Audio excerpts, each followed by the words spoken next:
Top five, top five, top five. Yeah, girl. You ready to do this?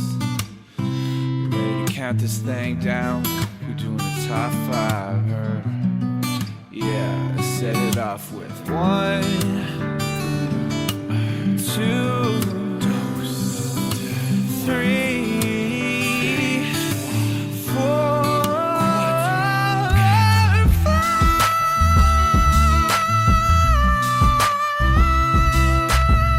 Hello, everyone, and welcome to the 2023 Oscars, talking about 2022 movies. I'm your host, Tuong La, because they couldn't get Chris Rock this year to host the Oscars. Unfortunately, something happened where someone I'm about to introduce slapped the host. All the way from the West Coast, Taylor Fleming, how's that hand feeling? It's a little numb, but he had it coming. What's up, movie sluts? I'm happy to be here. Took a year off from our movie wrap-ups? Movie wrap-up? I mean, Taylor, were you on last year's episode? I don't think... No, I refused. Oh, I yes. didn't feel strongly enough about 3 movies in the entire year. That's true. You actually did refuse, which is why you were banned from the podcast for an entire year. I slithered my way back in. No one refuses Tuong La except for Taylor, I guess. How's it going, buddy? It's been a long time. Good. Great to see you. Happy to be here. Happy to be back. I felt quite passionate about 2022's movie crop, so I'm happy to be here and talk some flicks. Yeah, hopefully we don't get any slaps from you this year. We don't need another ban on you. Keep it light. Taylor, can you introduce the next guest for us? Yeah, next up, we've got all the way from the East Coast, the mouthpiece of the Murphy Group. It's Alyssa Wooldrige. The East Coast fans will go wild for that reference. Alyssa, how's it going? You're back. You're here for the movies episode. I am so pumped to be back. I've watched feels like a million movies, and I am very ready. Can't wait to hear what everyone's favorites were this year. Me too. I'm actually really excited. Alyssa always comes in with some wild cards. And unfortunately, Jesse and Navala from last year couldn't be here. So I feel like some of the wild card picks are not going to be present today. Although our final guest that Alyssa is going to introduce is new to the Movies podcast. And I have no idea what she's going to say today. So Alyssa, do you want to introduce the last guest for us? It is my absolute honor to introduce one of my favorite follows on Instagram. She's best dressed. She's crafty. She's a talented DIYer and maybe just the sweetest girl in the world.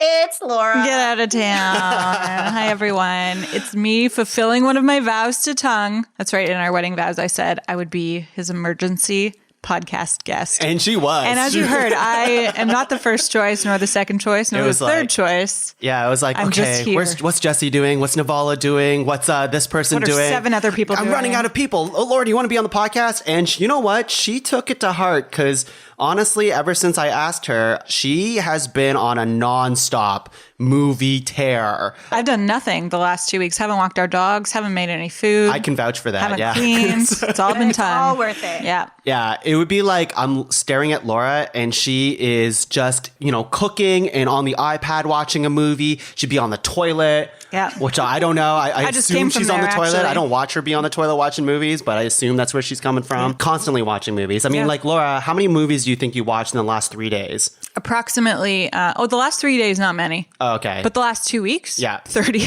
Oh my gosh. I'm exaggerating, but close. This is why she's an A+ student. I'm here to nerd it out and probably not really say anything that Tuong finds valuable. I'm actually, I'm actually really proud of you because I feel like I'm one of the few people also who does that for like the podcast, which is like, oh my God, it's the rom-com episode. I got to watch like 40 rom-coms for this. And everyone else is like, yeah, I watched 2 or something. I'm going off memory here. I was my emergency podcast guest first round, so I had to prove myself on this one. Hopefully I'll make you proud. Taylor, did you watch 40 movies for this episode? Over the year, yeah, for sure. Last year we watched I think 150 movies or something. Oh my God. So yeah, we watched basically all of them, but just as they were coming out. So my memory might be a bit hazy because some of them are literally like a year ago. Yeah. So I didn't rewatch any in preparation of this because, I just kind of sat with them and just thought back, what did I like? And I just picked the ones that stood out. It's funny because Taylor texted me yesterday. He's like, I'm watching Creed 3 tonight. And in my head, I'm like, You're watching a movie from this year? The day before the movies episode? I watched 4 movies today from 2022. What are you doing?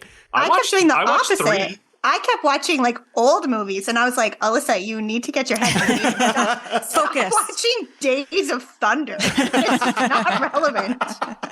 You're on that Tom Cruise kick right now. Yeah, you know I am. Oh, man. Yesterday, I watched Unsane, Creed 3, and The Blob from 1988, and they were all pretty great. Okay, so you That's a did good watch day. 3 movies. What was the first one called? Unsane? Unsane, yeah. Steph and I are doing the thing where we pick like a director, and we watch all the movies in their filmography in order, and we're on Steven Soderbergh right now, and it's from 2018, one of his. I'd never heard of it, but it's really good. And then you Stars did Claire Michael Foy. B. Jordan, and that was a quick one. Yeah, exactly. Boom, done. All right. Well, listen, everyone. We got a pretty monumental episode today because I feel like, the first episode of Ranked ever was a movies episode. And here we are once again doing a movies episode, which is probably now the 6th one we've done now. So it just marks another year around the sun for the Podcaver. And so kicking things off like we always do by ranking movies from last year, but we don't actually rank them until March, which is That's how we do. That's how movies release in PEI. So we're just working around Alyssa's schedule. Exactly.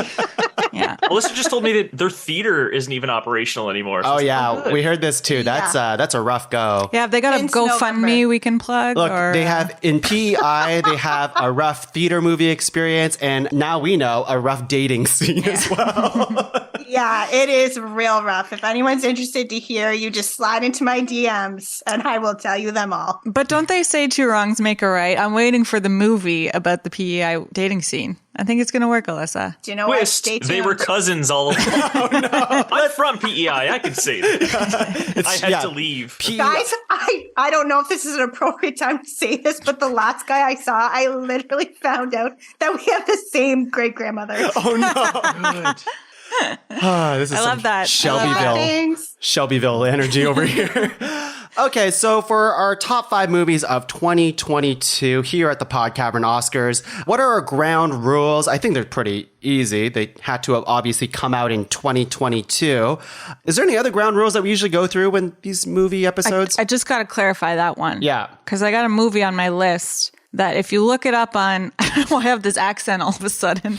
If you look it up on, Well, go ahead and look it up on the IMDb. it says 2021, but it's like Oscars eligibility year is considered 2022 because it was like very limited release late 2021 and then wide release 2022. I asked Tuong about this a couple of months ago, and it was basically, I don't know if you remember, Tuong. Yeah, what did I asked say? The same question, and it was basically like if it has its like wide release in 2022, which is probably because a lot of the times, Laura, like if I feel like I know what movie you're talking about, but they'll pump it out in like December with a limited release, but then it goes like wide in April the next year. You got it. So I feel like. Yeah, I think Yeah, wide release is probably what I'd lean towards. Or Like, if it's a foreign movie and it, and then it releases in like, because we're Westerners, so if it comes out in North America in 2022, maybe.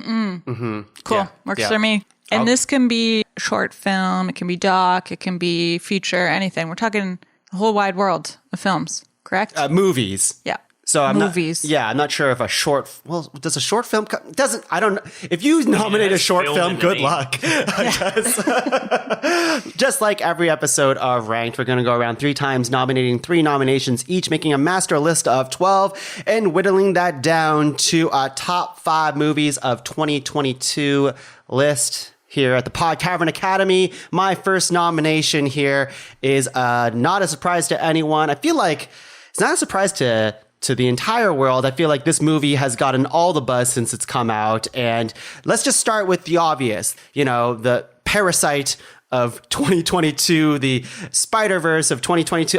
For me, it's like this is number 1 with a bullet in my mind. And if we don't say this is number 1, then I'll fight you guys. Everything Everywhere All at Once, I think, has to be talked about in today's episode because this movie, I feel like when it first came out, it was kind of like not a lot of people were talking about it. The people who did see it were really into it. Taylor, you were one of the first people I know that saw it, and you're like, this is fucking crazy.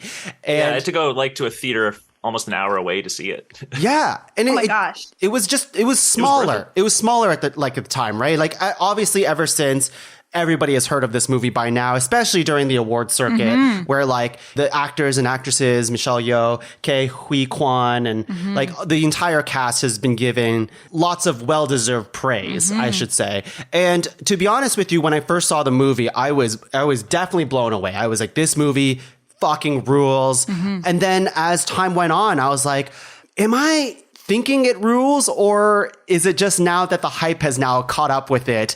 Does it actually rule? And I'm like kind of misremembering it. So I rewatched it for my Oscar rewatch or my movies rewatch. I'm like, no. It actually does rule still. It is pretty freaking amazing. It does the multiverse thing better than anybody else has. And they probably should stop now because they've mastered what multiverse is with this movie. The fight choreography is incredible. The heart to the movie is amazing. The creativity, I can go on and on, but what do you all think? I thought it was funny. I watched this very shortly after seeing another movie with you that I won't spoil it, but it also had multiverse in the title.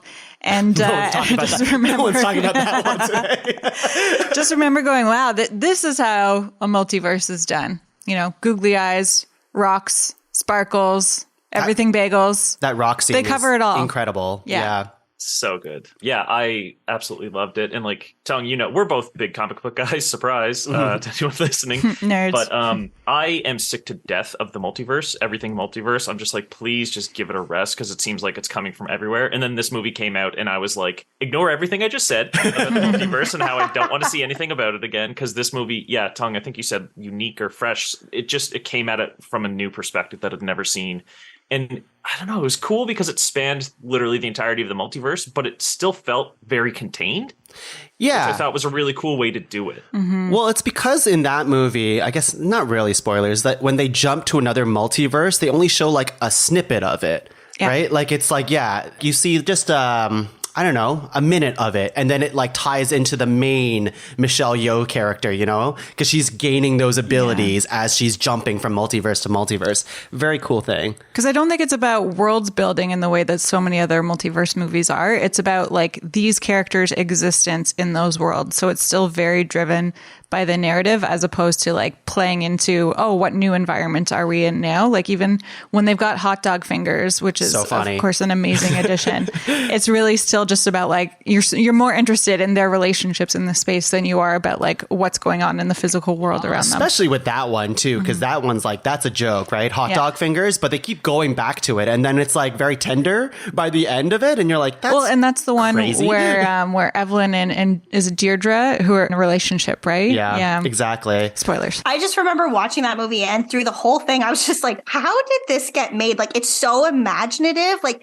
everything was so like ridiculous and silly and so fun to watch. But then I was like absolutely wrecked. Like I was bawling at the end. And that like juxtaposition of it being like so wild and out there, but then also like so moving is so impactful. I feel like it's so cool to see this getting like so much Oscar buzz because it does seem like a movie that's like maybe too out there for the Oscars, and to see it getting so much recognition is, I think, super exciting in terms of like where the industry is going in general. Me too. Yeah.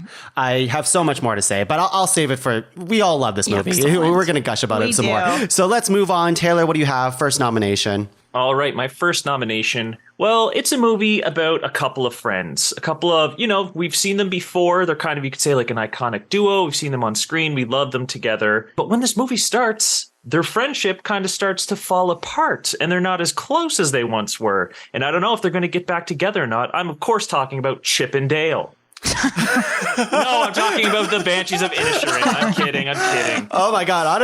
I believe you because I never saw that movie and people said it was good. So it's very good. Chip and Dale is very good, but that's not what I'm talking about. Mark McDonough's The Banshees of Inisherin with Colin Farrell and Brendan Gleeson, who we did see together in Bruges, which is just like untouchable movie. That movie's incredible, but they brought back that relationship. And did you guys all see Banshees? Yeah. Yes. I love that movie. Jenny. I feel like it's my biopic because I also get a lot of flack for talking about shit that doesn't matter. And this literally happened to me. I swear to God, in 7th grade, I show up to school for the first day and the whole class wouldn't talk to me.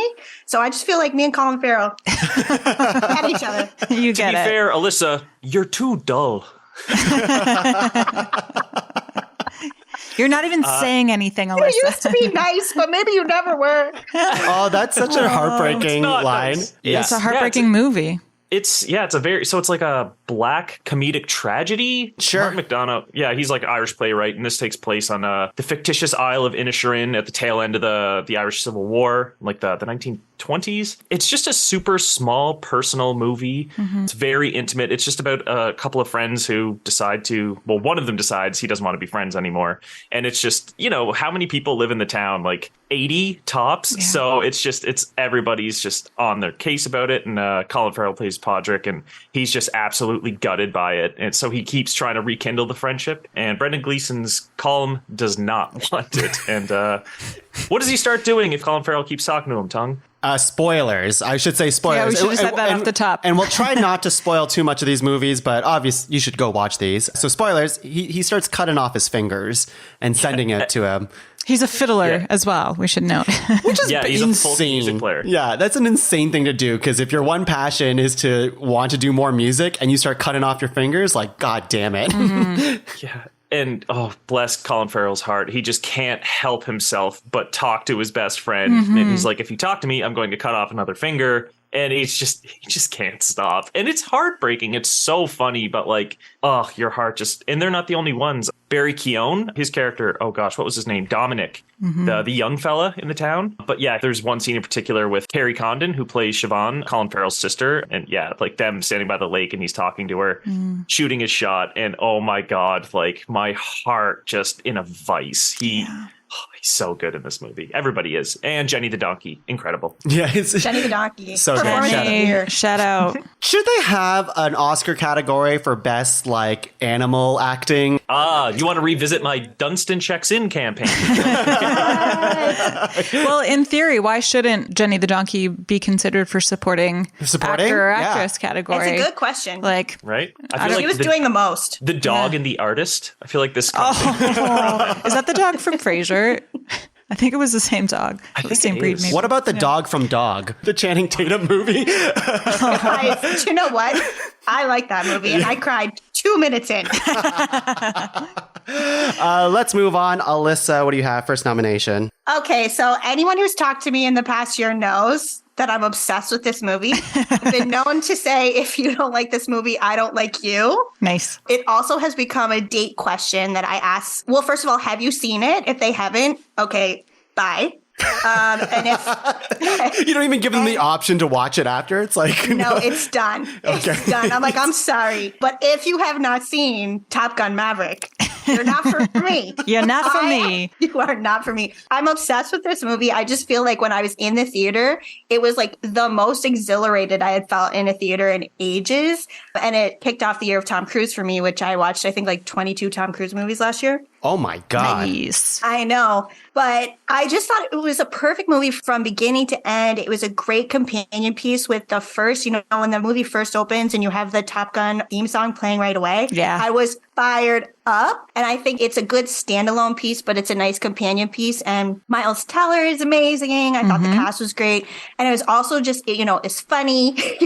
Yes, I wish the listeners could see Taylor's impression of the Miles Teller beach scene. But yeah, Taylor's taking off his shirt right now and playing volleyball by himself. Did you just grow a mustache? Yes, I did. Oh, it's football they play on the beach. He's right? also great casting as Goose's yes. son. It was funny. It was heartwarming. It was exciting. I think it is a perfect movie. And that's what I have to say. Laura, you tell us your feelings on this, because I feel like you're exactly in this boat. Well, I was just going to say, I've never been a huge fan of Tom Cruise. No offense intended, Alyssa. But about 3 minutes into the movie, I turned to Tongue and I was like, holy fuck, he looks good. Like, what kind of magic is their makeup team? Because I've seen him like at award shows and stuff recently. Like, he looks good. But in this movie, he looks fucking good. Yeah, like what kind of magic are they working? Because I was Scientology. Probably that. One of the things I was going to note is that they're like in a movie like this, they could easily fill it with CGI, and I'm sure there's some in there, but the majority of it is like practically filmed, Tom Cruise right? would refuse. But they must have done something to his face. That couldn't They have all had been to have. makeup, And I'm right? pretty sure I did read that during the football scene, I think his body is CGI'd a little bit. That's amazing. That's the one thing. It's like, okay, CGI my body, but not the fucking planes. Don't you dare touch those planes. Yeah, we watched some of the behind the scenes to Top Gun Maverick because I'm always interested now that I know how much of a nut Tom Cruise is for movies. And like, you know how he just, even on like Twitter, he'll post a video of himself just like on a plane, not harnessed in. And he'll be like, all right, see you at the movies. And then the plane will do like a spiral. And you're like, what is happening? You're putting yourself in danger before the movie comes out. But he loves movies so much, and loves putting himself in danger so much that like, he'll do anything for like the cool shots. And it shows because Top Gun Maverick, if anything else, is just it's a movie spectacle. You want to see it on the biggest screen possible with the best sound because like that's what the movie is just seeing all these dogfights and all this cool stuff happening on screen. Because the story itself it's pretty like, I don't know. Oh, yeah. Rah propaganda and like military and men. Where there's like a 20-foot tall American flag just like casually hanging behind Tom Cruise when he's introduced as the teacher. I'm like, Okay, we get it. Yeah, you love America. Okay. Yeah. Taylor, what do you think? Top Gun Maverick. Oh, I thought it was great. I don't know if this is controversial, but the first Top Gun, don't like that movie. Tried to watch it like 3 times, could never get through it. Never saw it. One, did your VCR freeze? yeah, wasn't kind and didn't rewind on the tape. That'll get you. No, I don't know. The first one never hit for me, but then this one, it's like, yeah, it's so cheesy and it's so 80s. Like, it's such a throwback, but that's exactly what you want. And like, from the script standpoint, it's a perfectly structured movie. Like I said, it's cheesy, but it's like, that's what you go to that movie for. And it is just, it's a perfect script for a movie. Like, I think it's so tight. Tight. Really, I enjoyed it. It's so funny to me. Like, just the bad guys were just unnamed. They wore completely blacked out masks because they were just like, we want this movie to play all over the world. And if we're like, it's Russia, it's China, it might not play there. So they're just like, who's the bad guy? You mean the enemy? Yes, let's take out the enemy. Yeah, that's funny. I noticed that too. I thought that was really smart. I remember turning to Laura and saying, like, I said the similar thing about the script, Taylor, because like the lines are so cheesy, but if they weren't, then it wouldn't be a throwback to like what Top Gun is, because they modernize it too, right? It's like, here's some cheesy stuff like dudes playing volleyball, or like even all the scenes at the bar with the woman or whatever, all super cheesy. But if that wasn't there, then it wouldn't have that like 80s heart to it. Is 80s Top Gun's 80s? Yeah. Yeah? 86? I'm not sure. Somewhere around 84? there. I don't know. Anyways, yeah, phenomenal movie. Laura, first nomination. Yeah. What do you have? My first nomination was going to be Top Gun Maverick. So thank you. Sorry. Alyssa. Did you have something need to written for apologize. that? I did. I'll share it later when we get into some discussion. Laura wrote a novel for every single thing. I did not write a novel. I did not. She has a I wrote an spreadsheet right now, introduction. guys. I wrote highlights. And here, why don't I share some highlights from my first nomination? Because this movie has everything. Movie stars, dancing, old-timey insults, children swearing, overwhelming sarcasm, overwhelming sincerity, an original soundtrack that packs in hit after hit, and finally, that Christmas morning feeling. First nomination, Spirited. Tell me you've seen this. Okay. Please tell me you've seen this. You haven't seen Spirited? Oh, I'm gosh. so That's a sorry. big pass for me. Guys. I saw it, obviously. Honestly, shockingly good. I knew that this movie was for me because I'm a huge fan of Christmas movies, as you might have seen if you looked at the list once I was added to the list and it suddenly filled up with Christmas movies. But first of all, my favorite performance by Will Ferrell. I love him in it. I was also really impressed by Ryan Reynolds' dedication to learning singing and dancing. Like, he started to sing in the first song and I thought he was just going to fake sing his way through half a song. And then it turned into a full-on musical. And a really fun spin on a story that could be considered overdone. It's, the Christmas... Carol? Christmas Carol? Carol, thank you. Carol, that singing word. And great cast, genuinely good songs, and overall, a lot of fun. A lot of heart.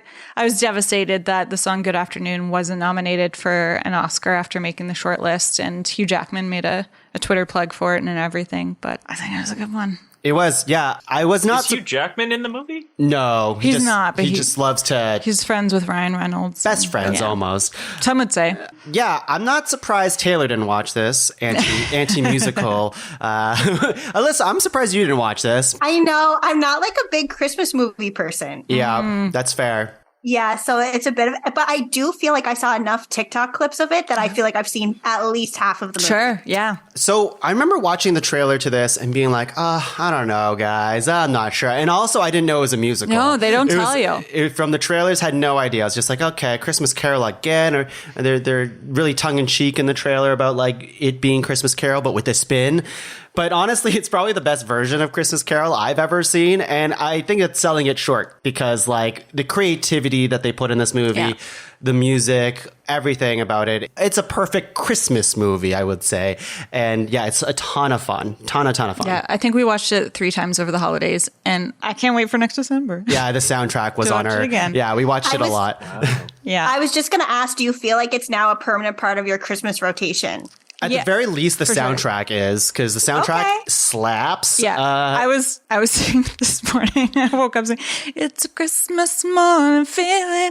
Na na na na. You know the one. I know. Oh, it's so catchy, Well, and that's not even the best song. It's made by the same composers as The Greatest Showman. Yeah, Pasek and Paul. And what else? They did Greatest Showman, Dear Evan Hansen, La La Land. All that stuff. This is sort of their 4th big show. I saw La La Land. Yeah. But I mean, the other thing is that this is a completely, I would say that the style of music in this one is closest to Greatest Showman. Yeah. Quite different from La La Land, and different vibe. Different vibe, yeah. But I like to think this movie has something for everybody, even you, Taylor. Yeah. You know what? If you don't like it, you can say good afternoon to it. And That's you'll right. get that when you watch the movie. You'll understand once you see it. I think it's great.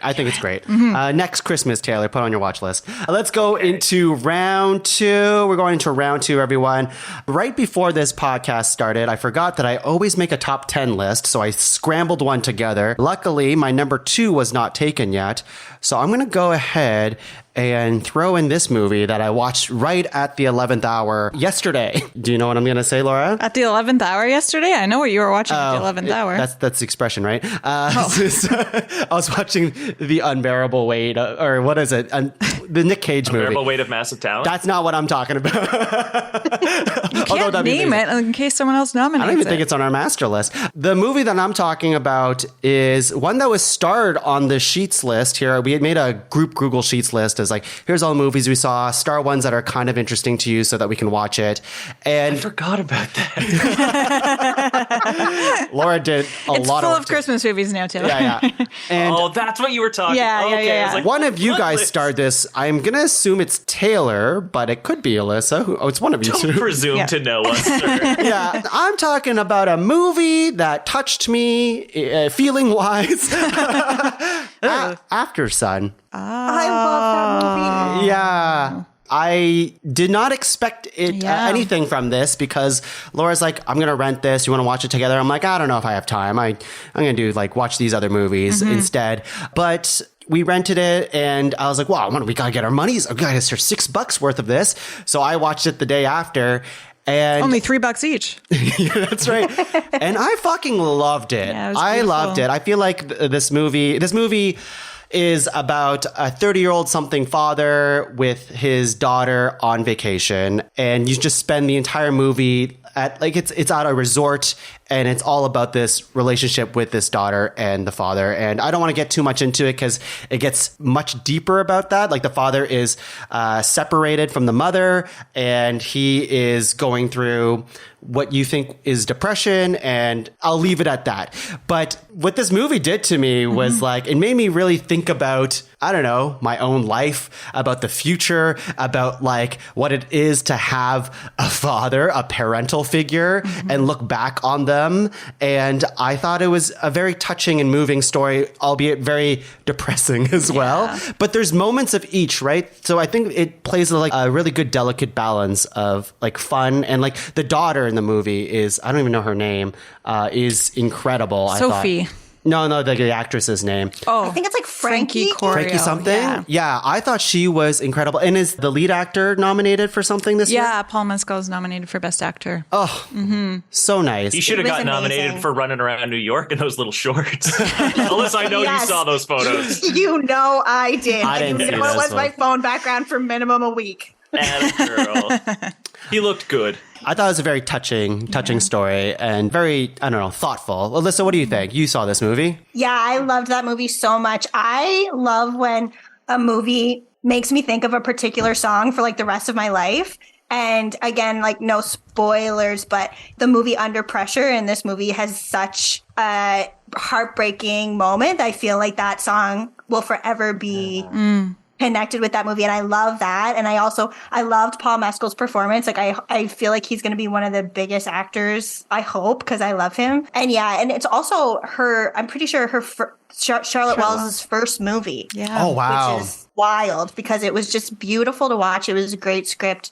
And for this to be her first movie is insane to me. Mm-hmm. It was very nice. Laura, you saw this. What do you think? Yeah, I had a lot of the same feelings as you too. Like, thought it was a beautiful film or overall. I'm really impressed that it was a directorial debut. And Tuong, when you're talking about like the future and sort of the main character's perspective, one of the scenes that I thought was most heartbreaking was when he's talking to his daughter. Actually, there were a couple of them.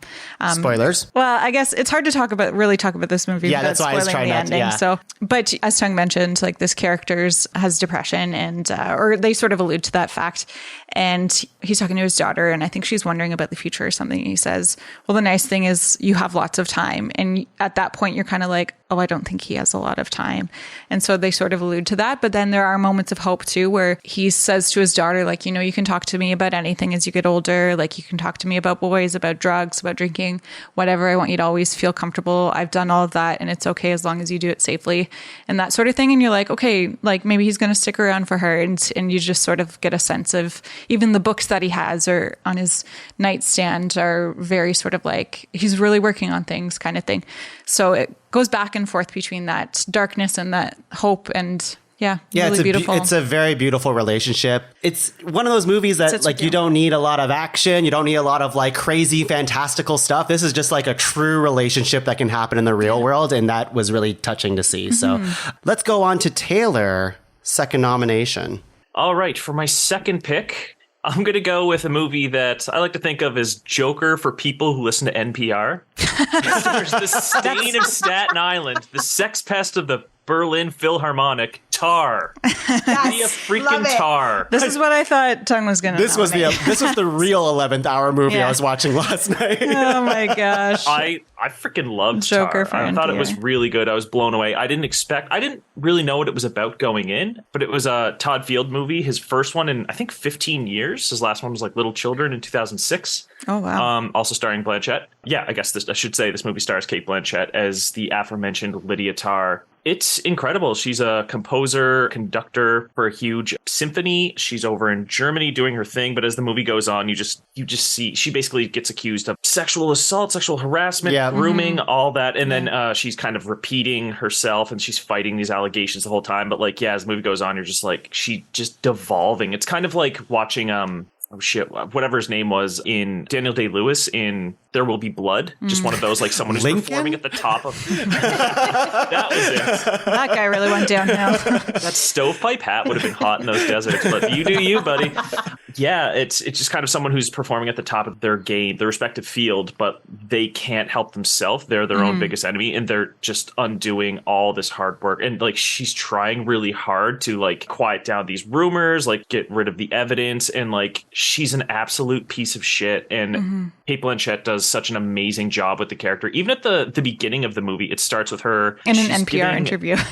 Yeah, the NPR interview with like Adam Gopnik at the New Yorker Festival or whatever. And she just, I don't know how long that scene was, but like 4 minutes around there of just like an unbroken shot of her just going off, talking about all this music stuff that I have no idea what she's talking about, but she's so captivating. And from that opening scene where nothing is happening except like, New Yorker freaking articles being read aloud essentially. And it's kind of a psychological drama. Like, she's dealing with a little bit of like, she's seeing some stuff, hearing some stuff. And I don't know, just kind of went in ways that I wasn't expecting continuously. The movie just kept kind of shifting, taking a left turn. And I thought it was a great ride. She's very good. And I want to like when she's like actually doing her like conductor stuff and she's like moving her arms, I'm like, that is intense. Cause I was in like high school band and stuff like that. And my conductor never had the amount of like emotion and gusto that like Kate Blanchett has in this. And I gotta say, mine did. Shout out Mr. Penn. Yeah. Oh, really?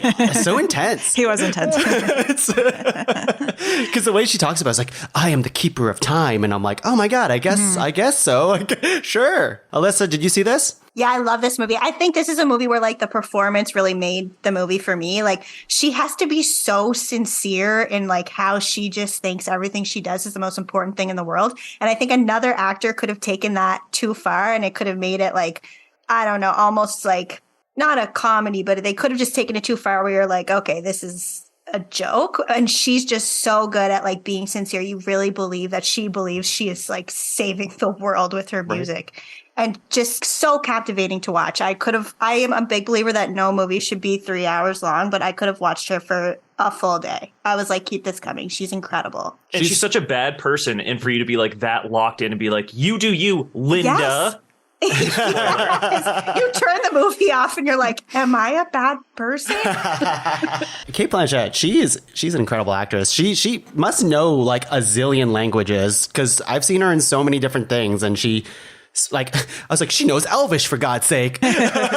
All right, let's go into Alyssa. What do you have? Okay, I'm going to pick a movie that I really resisted watching. I told everyone I wasn't going to see it because I didn't care about it. You know, sometimes you like read a plot of a movie and you're like, I can basically write this movie myself. I don't need to see it. And then I watched it and I was like, oh, I'm obsessed with this. And it's The Fabelmans. Oh, interesting. That is interesting. Because I remember you messaged, or at least is that you messaged me or you tweeted about this being like, I don't know if I want to watch this. I was like, I don't want to press play. I'm going to be so bored because, you know, it's the story of Steven Spielberg's childhood. And I was kind of like, oh, okay, this is going to be so self-indulgent. It's going to be so self-referential. There's honestly a lot of classic Spielberg movies that I haven't seen. So I was like, I don't even really care. And then the first couple minutes of the movie is Sammy Fabelman, who is the Steven Spielberg character, goes to his first movie and it kind of takes you through his reaction to seeing a movie on screen. And he gets really scared by it. And then the way he copes with that is he makes his own version of it so he can be in control of it.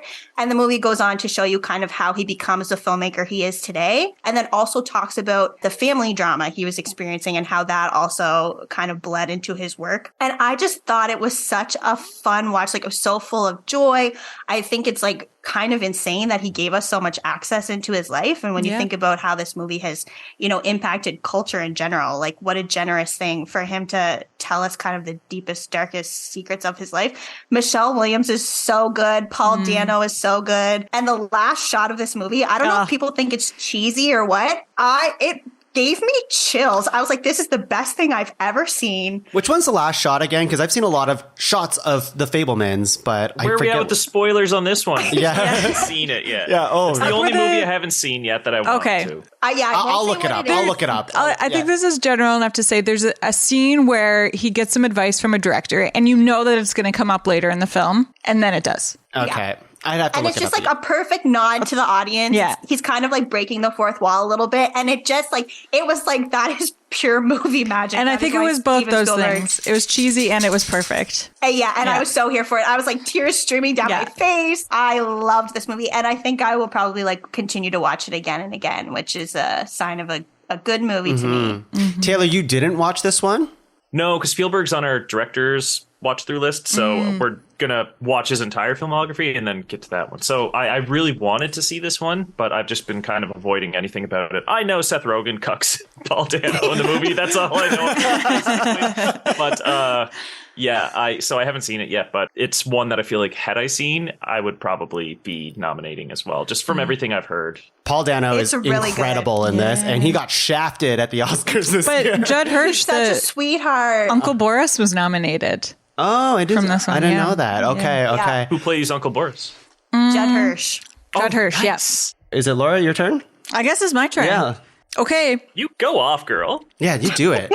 You wrote all these notes. Okay. Time to shine. I'm just trying to decide because there's a few on here, but it's hard to know what's going to happen in the final round.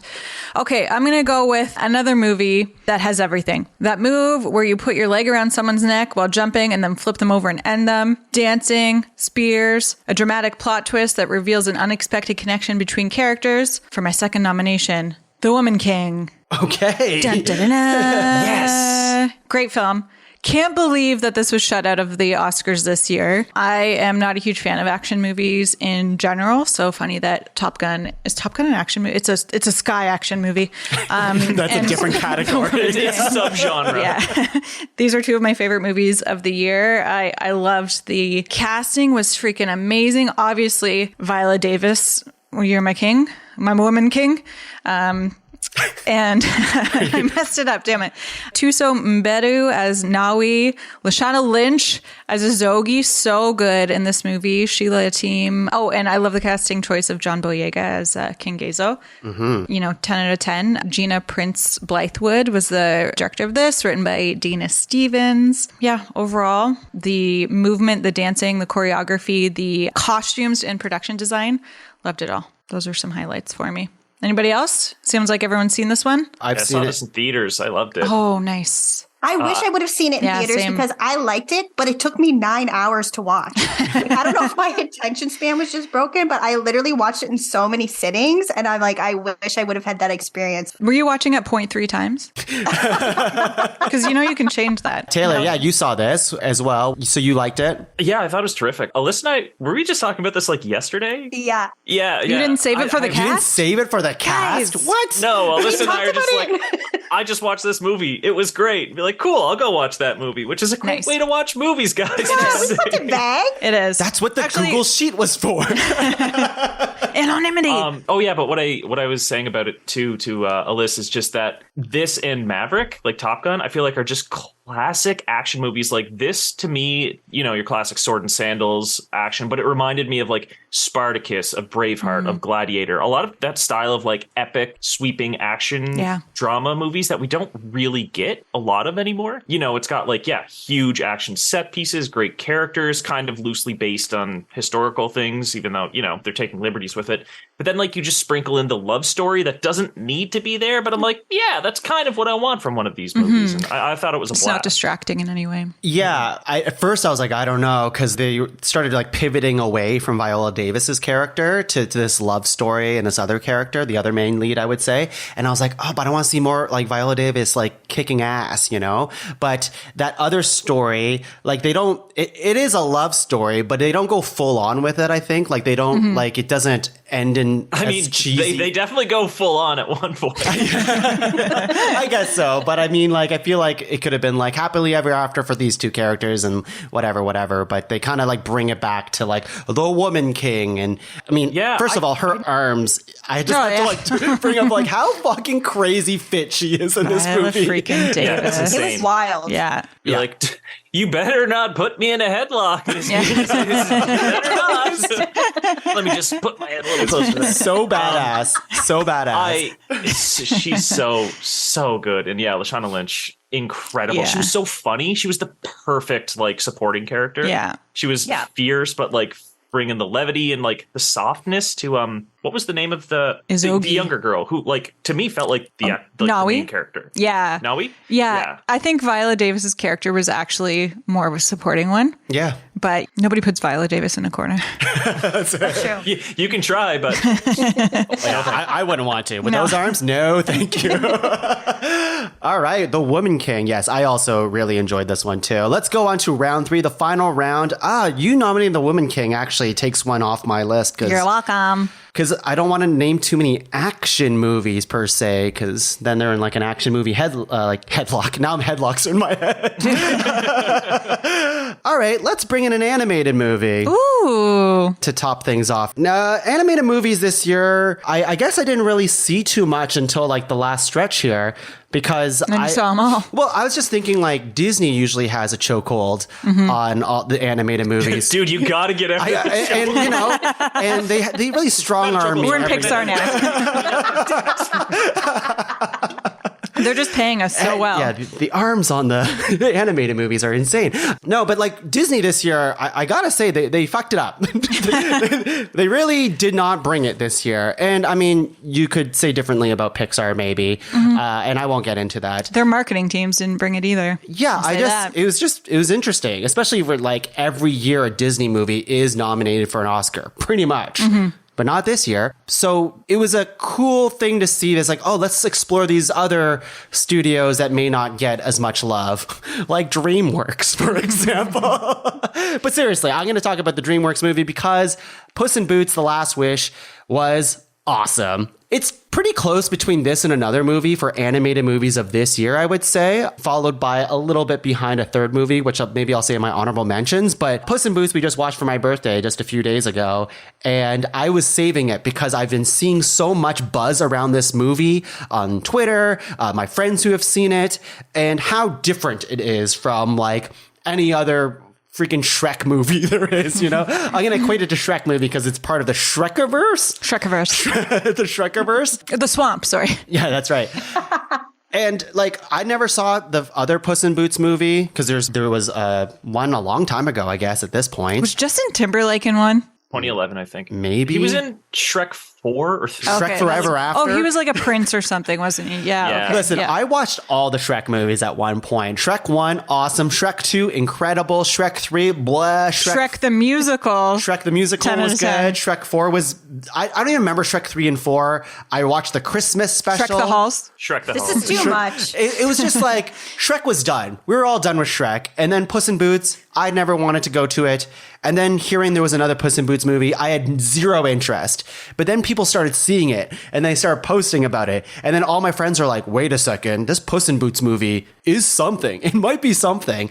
And it was like, they just go for an animation style that is really, to me, reminiscent of Spider-Verse, especially with their action scenes. And it felt like the animators and even like, honestly, the actors that are voice actors were having tons of fun with it. And that's what this movie is. It's like pure joy, eye candy, fun, a great, nice, family-friendly story that anybody could watch and, you know, have fun with as well. Antonio Banderas is Puss in Boots. We have Florence Pugh's in this movie. Salma Hayek, yeah. John Mulaney's in this movie, too. Yeah, I thought it was tons of fun. Taylor, Alyssa? Love. I'm not a huge animated movie girly, but I will say every time I babysit my nephew, I say, for the love of God, please want to watch Puss in Boots and not Paw Patrol. It's a really fun time. And I've seen it multiple times now, and I'm happy to see it every time he picks it. So it gets the approval from me. That animation style, especially with Death. Oh my God. The villain is terrifying. There's like 3 villains in this movie. Oh yeah. Death is the terrifying. villain. Yeah. Agreed. But Death himself is like, like Laura was actually scared. I was scared. I was genuinely He's scared. freaky. Like, Yeah. great villain, and just how he always whistles before he arrives to announce himself, and then like puts Very his Western. hair stands up on end, and like then you get into the movie and you're like, oh, it's about like anxiety and dealing with that. Like, okay, interesting. And like how having one life is enough, you know, like I love that, like that idea, because he wants to wish for more lives because he's died so many times. Laura, what do you think? Oh, no. Guys, I think I fell victim to Puss in Boots: The Last Wish overhype. Oh, I think no. it was overhyped for me. And I'm not usually one to be like, oh, it's never going to live up to it. It just wasn't for me, I think. I don't know. I was expecting to love it. And I found like I just didn't really like any of the characters that much besides Perrito. I mean, how do you not love Perrito? He was so good. You're so cute. He's so good. Oh, But something about it, I just didn't get into it. And I'm disappointed that I don't love it as much as the rest of the world does. maybe you have to give it another shot. Yeah, I think I should give it another shot. Laura watched it in 2 sittings for this hour-and-a-half animated movie. But I did that for most of the movies. Yeah, that's right. Because I fall asleep very easily. That's right. Laura has to start a movie at 7:30 p.m. because anything after that, it's like it's game over. Yeah. She's probably asleep. Yeah. Last night I rewatched Top Gun Maverick and Tuong was like, "You're not going to make it." I'm like, "It's 7:15. I'll be fine." And I was. She was fine. And then I tried to watch another movie after that and I was not fine. Yeah, okay. We'll talk more about Puss in Boots. Yeah. And I'll start filing for divorce, I guess. It's fine. Taylor, what do you have as your 3rd nomination? All right, for my 3rd and final nomination, this one might surprise Tuong because, well, okay, I'm going to need you guys to do 3 things for me. Yeah. Rise, roar, and revolt. Oh, that's what the R's are for. Oh! They actually say it in the movie too. And so my movie is RRR, but just to give you guys a little taste of why it might surprise Tongue, because it is a musical, baby. It is an action musical, but don't just hear it from me. Listen to this. Salsa, not flamenco, my brother. You know, not to.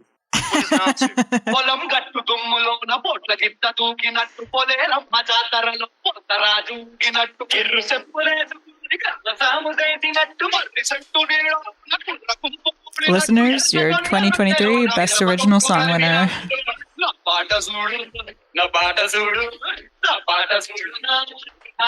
Taylor's doing a leg thing. The leg dancing. It is the most fun I've seen a movie have with suspenders since like Buster Keaton. Oh my God, so when they're good. doing their dancing and the suspender, like I don't know how they make everything so freaking cool. If you guys haven't seen this movie, RRR, Triple R, whatever you want to call it, it is such a breath of fresh air. It is so fun. It's an Indian movie out of Tollywood. It's an action war epic drama musical. It just mixes so many genres, and like it's bombastic, it's loud, it's huge, it's bright, it's colorful. Like it's just Revenge story. So there's a fucking tiger they fight, and there's a plot twist. There are multiple tiger fights. Yeah. It's just incredible. It's essentially it boils down to like a bromance. It's like the most, that's what I just kept saying. It's like the most epic bromance of all time. Like when they just like clasp each other's hands and they're like, dude, it's like when they just I guess spoilers, but like this movie, you should go watch it. Just like at the very end where the one dude is on top of the other guy's shoulders and they're fighting like that is crazy stupid, but in the best way possible. They were like, should we do it? And the answer was always yes. So I'll be your legs. Yeah. Okay. Yeah, they made a Cyranoid, some sort of mega person, and just kicks so much ass. But just a super quick like rundown. It centers around fictional versions of two Indian revolutionaries, Alluri Sitarama Raju and Komaram Bhim, their friendship and their fight against the British Raj, which is basically like the British occupation of India. It's fantastic. One of the characters, he is a tribal leader from Telangana who fought for the liberation of, these names kind of fought for trip me up, liberation. but the Hyderabad state. And then the other guy, he's an ambitious officer of the Indian Imperial Police. So like the movie starts with them on opposite sides, but then they're kind of, it's all like they're using ruses and deceit and presenting as different people. So they befriend each other and become like the ultimate epic duo, not knowing that like it's like a cat and mouse thing, but he doesn't realize, like the cat doesn't realize his new best friend is the mouse he's trying to chase. And like, it's just so much fun. Like, it's 3 hours long, which might scare away some people at the runtime. I've never seen a 3 hour movie just like zip by so quickly. Yeah, I had fun. Their friendship is so nice. It's so nice. They love each other so much. I like that. It's very sweet. I also really like that this movie opens with two statements. One of them is no animals were harmed in the making of this film. And then the next one is all animals who appear in this film are CGI or something like that. I just thought that was hilarious that they had to put both of those statements. So yeah, 'cause, like the CGI, the explosions and stuff, it's not like the best you've ever seen, but like it doesn't matter. I don't know. Like I feel like, I just saw like Ant-Man and the Wasp, and I'm like, oh my god, this thing just all looks like green screen nightmare. But like then I watch like this movie and I'm like, yeah, who gives a shit? Like dudes like face to face with the tiger. Like it's big just, dumb fun. Yeah, it's so I had an absolute blast. I heard it was people say this is like the best Marvel movie that came out in 2022, and I'm like, sure, that's awesome. Yeah. Like it's like it feels like they're superhuman, even though they don't say they're superhuman. Like they don't have any special powers per se. It's like the Fast and Furious thing. It's like the one main character literally beats up an army by himself at the beginning of the movie. So good. What an introduction to it. Yeah. Oh my word. Alyssa, what do you think? I was the person who was scared by the 3 hour runtime, and I am 100% sold. I will be watching this. Get in there. Oh, you gotta. I was almost put off, but I watched it in, I think, 3 sittings and highly enjoyed it. Okay. I was really looking forward to getting back to it. One every sitting time. for each I don't hour. think I fell asleep at all. Yeah. I feel like you can. It's not a movie that like it doesn't super suffer from that. Like if you want to break it up into more digestible pieces, like go for it. And I think it works. Well, still. there's like multiple arcs in the movie and clear stops, I think. So like, yeah, you can definitely break it up. Taylor, you mentioned Tollywood before. Can you tell us what that is? Yeah, so a lot of like when people think of Indian movies, I know like over here, people often think of like Bollywood movies, but Tollywood, it's basically from like the southern part of India. Bollywood focuses on like Hindi language film industry in India, and then Tollywood, it's the South India, and this movie's like Telugu language, so it's not Hindi. Cool. It's just basically a different region. It was around before Bollywood, or at least it took the name like the play on Hollywood before Bollywood ever did. But I didn't know about Tollywood before this movie. I didn't know the difference. Nice. Look at us learning a little something today. Yeah, no kidding. I love that. Yeah, this movie is awesome. And yeah, the musical numbers are great. They even end the movie on like a 6-minute music video, basically. And the music, the choreography in the musical things, like just as good, just as exciting as any of the action that's happening. And I'm like, how do you do that? Like, it was just... Oh my God, the Natu Natu, if you haven't seen it, just that scene alone at the wedding, or what, it's not a wedding, I don't know, it's just like a big garden party. In the courtyard. Garden party, it was just so fun. They dance until they collapse, just like in a battle. Yeah, exactly. When Laura saw that scene, she paused the movie, ran upstairs, and started kicking the floor and doing the dance. And I'm like, she likes this movie. Kicked up some dirt. Let's go into Alyssa's final nomination. Okay, I'm going to go with maybe not what I think is the best of the year, but maybe one of my personal favorites of the year. That's what matters. Oh, yeah. Because I can't let this conversation end without bringing a rom-com in. I know what it is. I think there's been a lot of discussion every single year. It's like, is this the year the rom-com is back? We just had a Valentine's weekend where there was like 4 rom-coms come out, and people are like, is this the year the rom-com is back? And I'm like, no, the rom-com was back this time last year when The Lost City was Yes. Oh, I thought you were going Ticket to Paradise, baby. No way. The Lost City had was to be so The Lost fun. I City. forgot about that. This is funny because last year, Alyssa and Navala were like, I'm so excited for The Lost City. Yeah. And I just knew right away delivered. from the premise that it was like the movie for you. It's so for me. We talked about last year how I'm a huge fan of the movie Romancing the Stone. And this movie is basically a reboot of Romancing the Stone. At one point, they're literally in like very similar outfits to Michael Douglas and Kathleen Turner. And I don't know if I'm the only person in the world who was like screaming at my TV when I was shirt on, but I was like, oh my God, Kathleen Turner. This movie has everything a rom-com needs. They have big stars. Everyone looks really good. It's very funny. I thought the jokes were well written. And also you actually care that they get together at the end. I feel like there's been some of the more recent rom-coms. I'm like, I don't really care about this. And also Channing Tatum in his himbo era is the best. So I loved that movie. And I think it was just like such a fun time. Everything a movie should be. And also that pink jumpsuit. The jumpsuit. Yeah, I was going to bring that up. Iconic. Yeah. Yes. Such a strong piece of imagery. And the way it looks equally good in all versions of the jumpsuit, like as the legs and the sleeves come off. Yeah. And a perfect, that classic trope where she starts with her hair up and then through the movie it's down. It's like I was disheveled, like, this is my dream. But never greasy. I have to say, I'm sure. How dare you even mention that? I'm sorry, Sandra. I'm sorry, Sandy. I'll mention a movie. I don't think Laura's going to say it, but it's funny because I watched this movie directly after All Quiet on the Western Front. And it was such a huge jump of like, okay, I really got to adjust my brain chemistry. I was sitting beside Tuong watching a separate movie while he watched this, and I just remember constantly stopping my movie to look at him because he was giggling so hard throughout the whole thing. Honestly, it's delightful. It's really funny. It's so funny. Really funny. It's one of the funniest movies I saw last year. Truly, like just straight up comedy, and like, I don't know, they're a good duo. When he says that don't mansplain something to me and she says I'm a woman, I can't mansplain anything, and he says I'm a feminist and I believe women can do anything. So good. That's the funniest joke I heard all year. Oh my gosh. Honestly, also probably one of my favorite Brad Pitt roles ever. Just like in and out. Oh, good. I was just about to say that line where they're like, why do you look like that or something? And he's like, my dad was a weatherman. It's like, so good.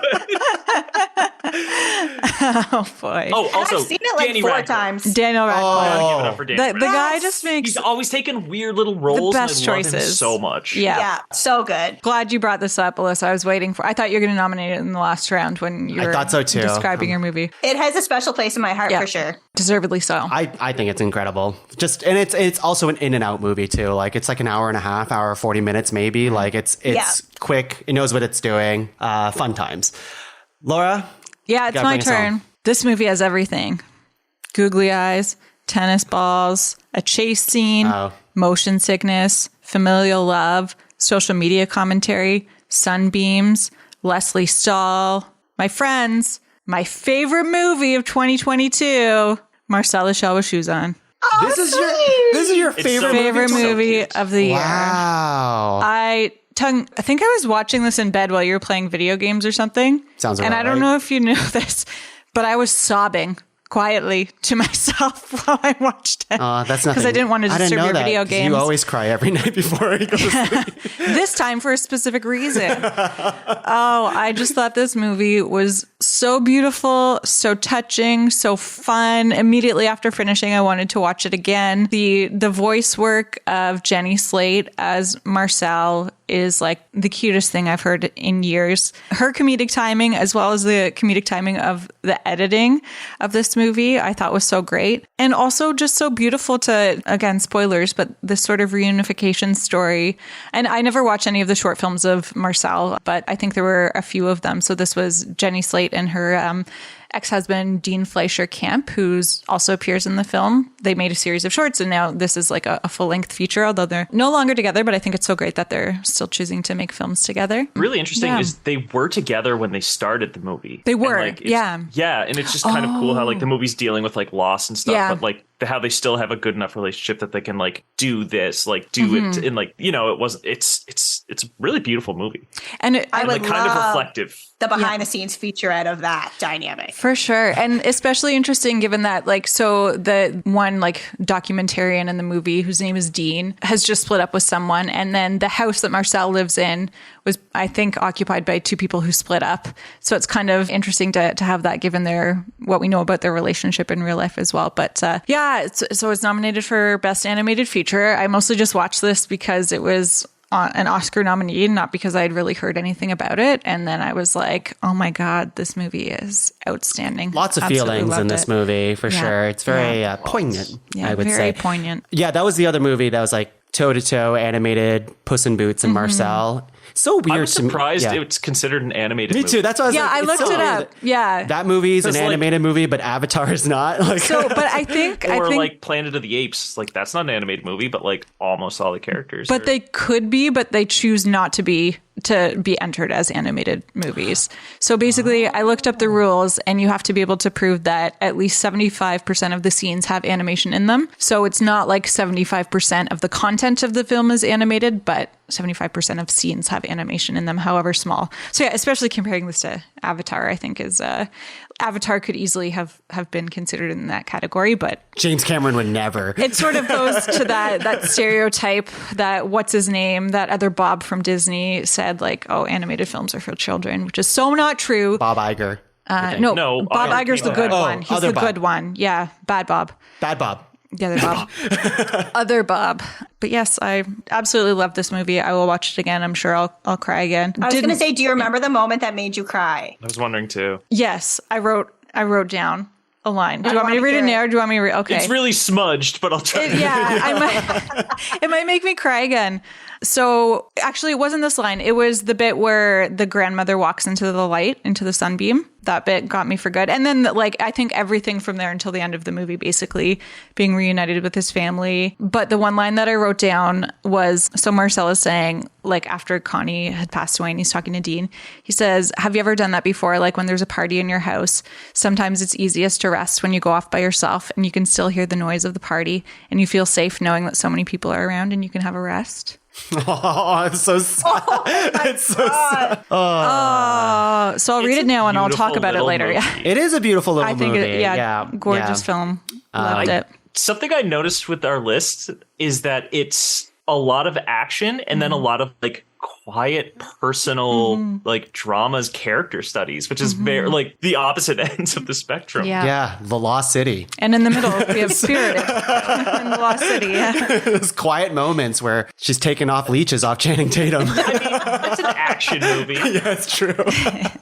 All right, that's our movies. Let's take a break. We got our top 12 list. I think we got a pretty solid list here. Yeah. I don't know how we're going to make it Let's into not the top mess 5. up the top 5. I don't know. We'll see. We'll see. Let's take a break. And when we're back, we're going to rank top 5 movies of 2022. We'll be back.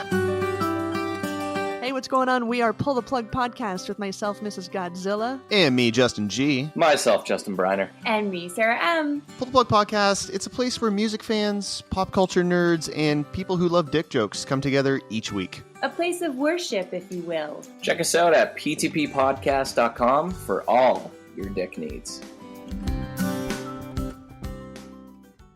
Top five. Hello, everyone. We are back. We just came back from a huge musical number. Taylor is fully bought into musicals now. How does it feel, Taylor? These suspenders are holding up my pants. I love it. Not just function. So we have our list of 12 Oscar movies. There don't have to be Oscar movies. A lot of them are, but, you know, it's just our favorite movies of 2022. Correct. And just so happens that some of them are Oscar nominated. So here are the movies that we thought were the best. Was Everything Everywhere All at Once, Banshees of Inisherin, Top Gun Maverick, Spirited, After Sun, Tar, The Fabelmans, The Woman King, Puss in Boots: The Last Wish, RRR, The Lost City, and Marcel the Shell with Shoes On. Good list. Strong start. I'm very happy with that. Yeah, this is Me too. this is really great. Because I mentioned it, some of these movies did not get recognized at the Oscars because the Oscars sometimes just goes for like the really like hoity-toity stuff sometimes. But like, it's nice to see The Woman King on here, for example. Even The Lost City. It's just like, when I was looking at movies that I should watch, I also typed into Google, what are movies that are good that were not nominated for the Oscars? Because like, I don't even know what's nominated. I don't think I checked the list. a lot of these movies were nominated. Most of them? Yeah. Okay, a lot fair. of them, but like, you know. Not Spirited. Not Spirited. And to that I say, good afternoon. Only the people who watch that understand. Guys, that joke's going to kill when you understand it. I just keep picturing Fez from that 70s show. I said good day. Correct. Similar. That's exactly that energy. You understand okay. You understand the joke here. So we are going to star nominations for further consideration. Taylor, I'm going to get you to star one that isn't one of your own. Everything. No, you have to pick one. No, everything. Good one, Laura. Everywhere, all at once. Okay, that is start. Alyssa, do you want to star one that isn't one of your own? I think I'm gonna star Banshees. Okay, Laura. Oh, I'm going next. Thank goodness. Top Gun. I'm going to star... There's a lot of good movies on this list. Mm-hmm. I'll star Marcel the Shell. Okay, we have Everything Everywhere All at Once, Banshees of Inisherin, Top Gun Maverick, Marcel the Shell with Shoes On. That is 4-starred. I'm going to open the floor a little bit. Anyone can start any nomination if you feel like it has a fighting chance for the top 5. Now, we all recognize all these movies we love in some form or another. Like these are really great movies, but we're going to have to make those hard cuts. Does anyone else want to star one, including one of your own at this point, to fight for? I could see so many of these in the top 5. Yeah, right. I haven't seen it, but I feel like The Fabelmans is one that like a lot of people that I know, they're like, this movie rips. I think that's the one of mine that I mean, Top Gun's obviously making it in. So I think that's the one The Lost City, though? Listen, I'm okay to lose The Lost City as long as it got a little bit of love on here. But The Fabelmans, I think, is going to become even more like important as like Steven Spielberg like goes on in his career and like, you know, someday is no longer with us. I feel like that's a movie that people sorry. You're going to kill Steven Spielberg? Wow. Unnecessary. She held up a poison apple as she said that.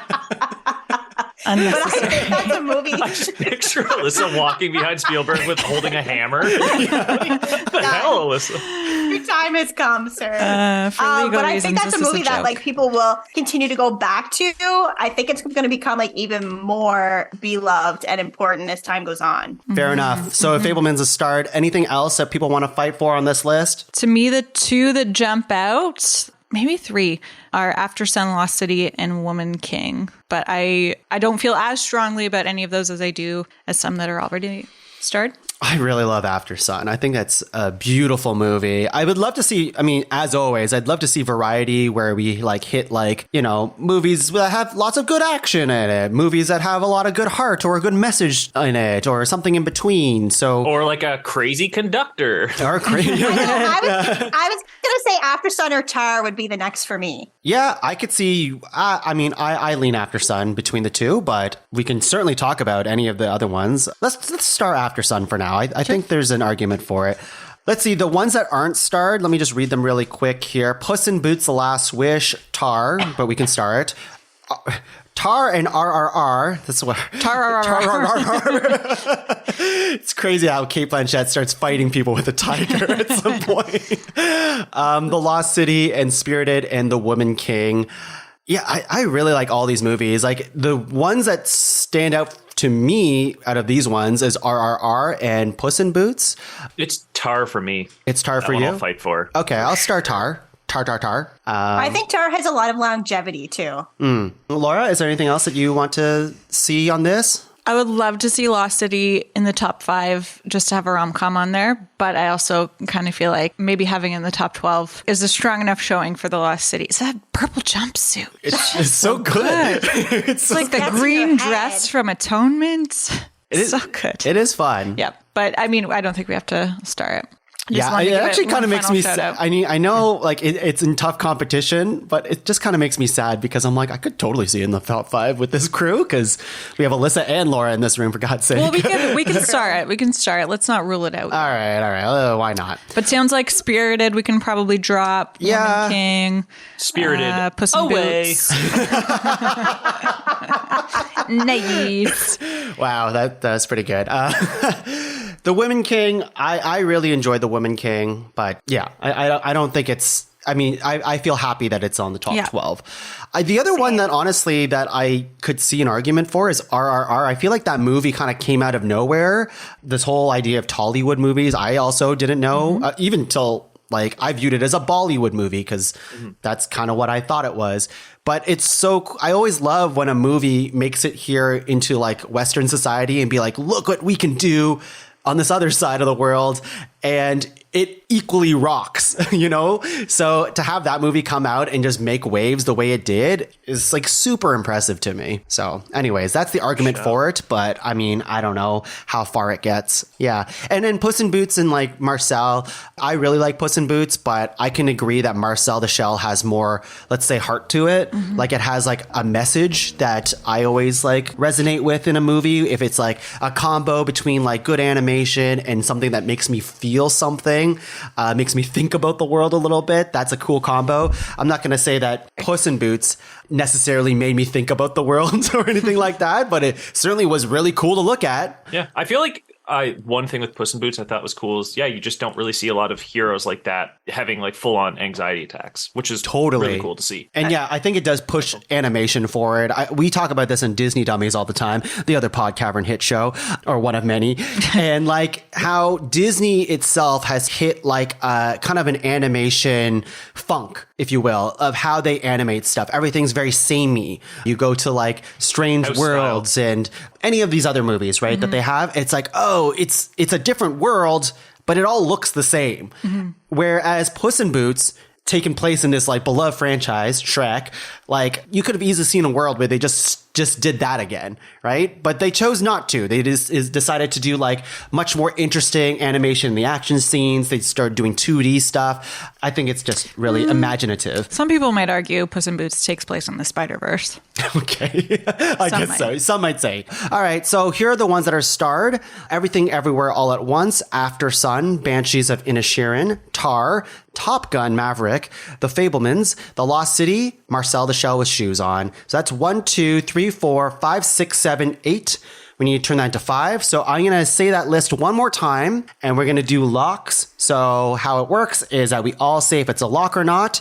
It has to be unanimous. If it's a lock, then we put it in our top 5. And if one of us hesitates when I say the name, then we'll just move on. So here we go. Everything Everywhere All at Once. Is that a lock? That's a lock for me. It's a lock. Lock and loaded. After Sun, lock or no lock? I would lock it, but, you know, we can keep talking about it for sure. Let's talk. Banshees of Inisherin, lock or no lock? That's maybe a lock for me. I'm pretty much almost there. I think I would lock it, actually. Yeah. I'm frugal with my locks, so I'm going to hold off. That I think the crime of that movie is that Colin Farrell in that blue sweater did not have an internet moment like Chris Evans in the white sweater and Knives Out. And I think it can still happen. So what about his red sweater did with the little collar? It did, but I just felt like it wasn't enough. It deserved more love. Actually, no, I will lock that. I will lock Banshees. Yeah, let's lock it. Because of Alyssa's argument? Yeah, for that argument specifically. Yeah. Let's do it. All right. First time something's been locked purely out of fashion. Blue sweater, right? Blue sweater. Yeah. Tar, lock or no lock? Tar's a lock for me. I mean, I would, but that's my pick. So. You can lock it, though. That's what it's here for. I'd like to talk more about Tar. Laura? Talk. Top Gun Maverick. Lockety lock. Lock it in. Lock the gates. We'll lock it. The Fablemans. Lock or no lock? Lock for me. Taylor, you are indifferent. You haven't seen it yet? I haven't seen it, so I have to defer to you. But I did say that was one that sounds like should be on the list, but I don't know. I didn't see it. Not for me. Not for you? Not for me either. Not that the movie's not for me. Just not a lock yet. The Lost City. Lock or no lock? Okay. It's gotta It go. is for me. It'll have a nice life in the top 12, and that's enough. For the record, I locked it. You see how quickly Taylor said no to that? I think he's a little intimidated he just by doesn't Channing understand. Tatum. He doesn't understand the purple jumpsuit like we do. Weatherman jeans. I think this movie just keeps on giving. The way it's just when I think about this movie, I'm just immediately that's just so silly. I love it. It's a walk for the Lost City. Yeah, it's fine. I'll cut the Lost City. I'll go as far as doing that. That's why I said it's a walk. Yeah, but again, you didn't get it. Daniel Radcliffe, amazing, incredible. Marcel the Shell with shoes on. I'd lock it. Me too. I'd block Marcel over Puss in Boots. Did Puss in Boots go already? Yeah, Puss in Boots is gone. Those boots were made for walking. Oddly enough, I feel like for me it would be Marcel or After Sun. I feel like those two movies are kind of giving me the same feelings. True. Yeah, that's a lot fair. of dealing with loss and sadness. They're both. Yeah, I mean, I wouldn't lock it personally. Okay, but if you do, I feel like that and After Sun. We can talk about it. We'll talk in the conversation. Yeah, let's talk about it. We locked Everything Everywhere All at Once, Banshees of Inisherin, Top Gun Maverick. Those are the three. The other ones that haven't been locked is After Sun, Tar, The Fablemans, and Marcel the Shell. We need two of these to make it onto the list. Who wants to make a case for any of these movies, I guess? I'm going to make a case for letting go of After Sun. I don't know I don't know that we had enough support for it. I think it's a beautiful movie. No, that's but if we are going to put it up against Marcel the Shell, for me, it's got to be Marcel. So here's my thoughts. Yeah. Is those two movies making? That's my honest opinion. But those would be the two I would drop personally. Me too. I'm I feel like Tar has to be in there. That's so interesting. And Fablemans as well. That's so interesting because I watched Tar last night, literally just watched it. So it's very fresh in my head. And while I liked the movie, I'm not going to say I didn't like the movie. I didn't love the movie. So that's kind of where I landed on that. Did you nominate it? No. Wait. Did. Oh, Tar? Oh, yes. No, you nominated After Sun, and I thought you were going to nominate Tar. That's why I'm confused. No. Okay. Interesting. Oh, we have a headlock here. This is very Another interesting because cards on the table. I did not like Tar. And I didn't think The Fablemans was remarkable. Interesting. Let's go. Let's fight. Cards on the table. Let's go. After Sun, beautiful, boring as fuck. Wow. Didn't really it was the overhyped thing for me too. Overhyped. Oh, and I hadn't heard anything about it. I never. I didn't even hear about this. That. I didn't hear about this film. Other than Paul Mescal's so many people's performance. number one spot was After Sun. What? I honestly missed that entire thing. I had never heard of it until because you avoid movies all year until the week before. No, but I know I know the general buzz of movies. I feel like I'm pretty tapped in, but I didn't hear about this movie until then. Yeah. The thing about After Sun for me is I love that movie.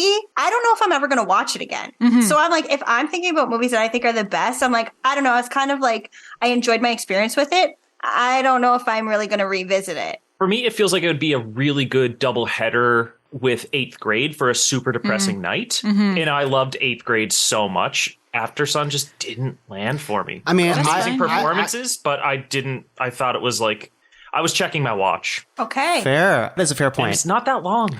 I wouldn't compare it to 8th Grade though. I feel like really. I mean, in terms of the daughter, totally different, but depressing. I mean, 8th Grade is much more comedic, I guess. 8th Grade is also more hopeful, as depressing as it is. Yeah. Mm-hmm. There is a note of when I think of 8th Grade, I don't know. I just picture the scenes with her and her dad a bunch, sitting in the backyard of the campfire, and that's kind of it. I think he was a single dad in that movie too, right? And like that's a huge component of that movie. Oh, interesting comparison. Yeah, I honestly feel when I think of 8th grade, I feel like I think of the story that Taylor told me about how Steph cried with another person after the showing. Yeah, they were bawling and like left the theater. There's another girl who's just like weeping. They just in the lobby like found each other, just hugged it out for like a few minutes, and then just like parted ways. That's what I think about when I'm in 8th grade. Yeah, I think there's a pretty clear solution here though, because for me and Tuong, of these 4, our tops were After Sun and Marcel the Shell. For Alyssa and Taylor, your tops were Tar and the Fabelmans. And I think of those, Tar and Marcel are the 2 that should go on the list. That's where I'm at. I mean, I'm not entirely against it. I'm not mad at that either. Yeah. What was the other ones that did the Fabelmans? Fabelmans hard to talk about because Taylor, you haven't seen it yet, right? So I liked the Fabelmans. Yeah. I don't think it was Steven Spielberg's best work. I think it's like a lot of the things Alyssa said, that like it's an amazing, like it's a very good film. The direction I loved. I think it was so generous of Steven to share his story with us. Thank you. Very nice of him. Thanks, Steve. But I don't know that I'll watch it again or really like remember it all that clearly. For me, actually, the biggest takeaway was Gabriel Labelle, who plays Sammy. He was wonderful. And his first role ever, like fresh out of acting school. He's from Vancouver, I believe. And he went to school in Montreal. That's really cool, too. So shout out to Canadian. And I do want to be fair with the Fabelmans. I went in with such low expectations that could be the reason why it's so high on my list, because I thought I was going to absolutely hate it. So you got to take it with a grain of salt, too. Yeah. Yeah, I just watched the movie. I can tell you that I actually don't remember too much of it, to be honest. And we just watched it and I was fully awake for it. I remember thinking some of the shots were incredible. I am now reminded of the shots that you're talking about, Alyssa. Yes. And like, there's been a few that's just been floating on the internet that I'm like, yeah, that's really cool. The way like Spielberg thinks about movies and thinks about himself in this movie. And like, that is cool. And I also remember being like, Paul Dano, such an underappreciated actor. And I feel like he deserves so much. And I think he did awesome as well. But I just don't remember it that much. It's got all the pieces. It's got great direction, performances, cinematography, script. But they just together, they're not greater than the sum of their parts. And that's what you'd expect from a movie, right? Like this. So that's sort of where I'm at with the Fabelmans. Like I feel like I'm being more negative than I need to be, but it just wasn't there for me. That's okay. Time to fight. I think too, like I have like obviously I'm not a filmmaker, but I like create content for a living. And there's a part in the movie where like you can see he's like looking at his personal tragedy, and the way he deals with it is he's like, how could I turn this into That's the shot I was thinking about. And to me, I'm like, I think that resonated with me because I'm like, oh, that's how my brain works too. Obviously, at like a 1/1,000th way. No, the exact same. But yeah, they actually call me the Steven Spielberg. Social media. BEI. Yeah.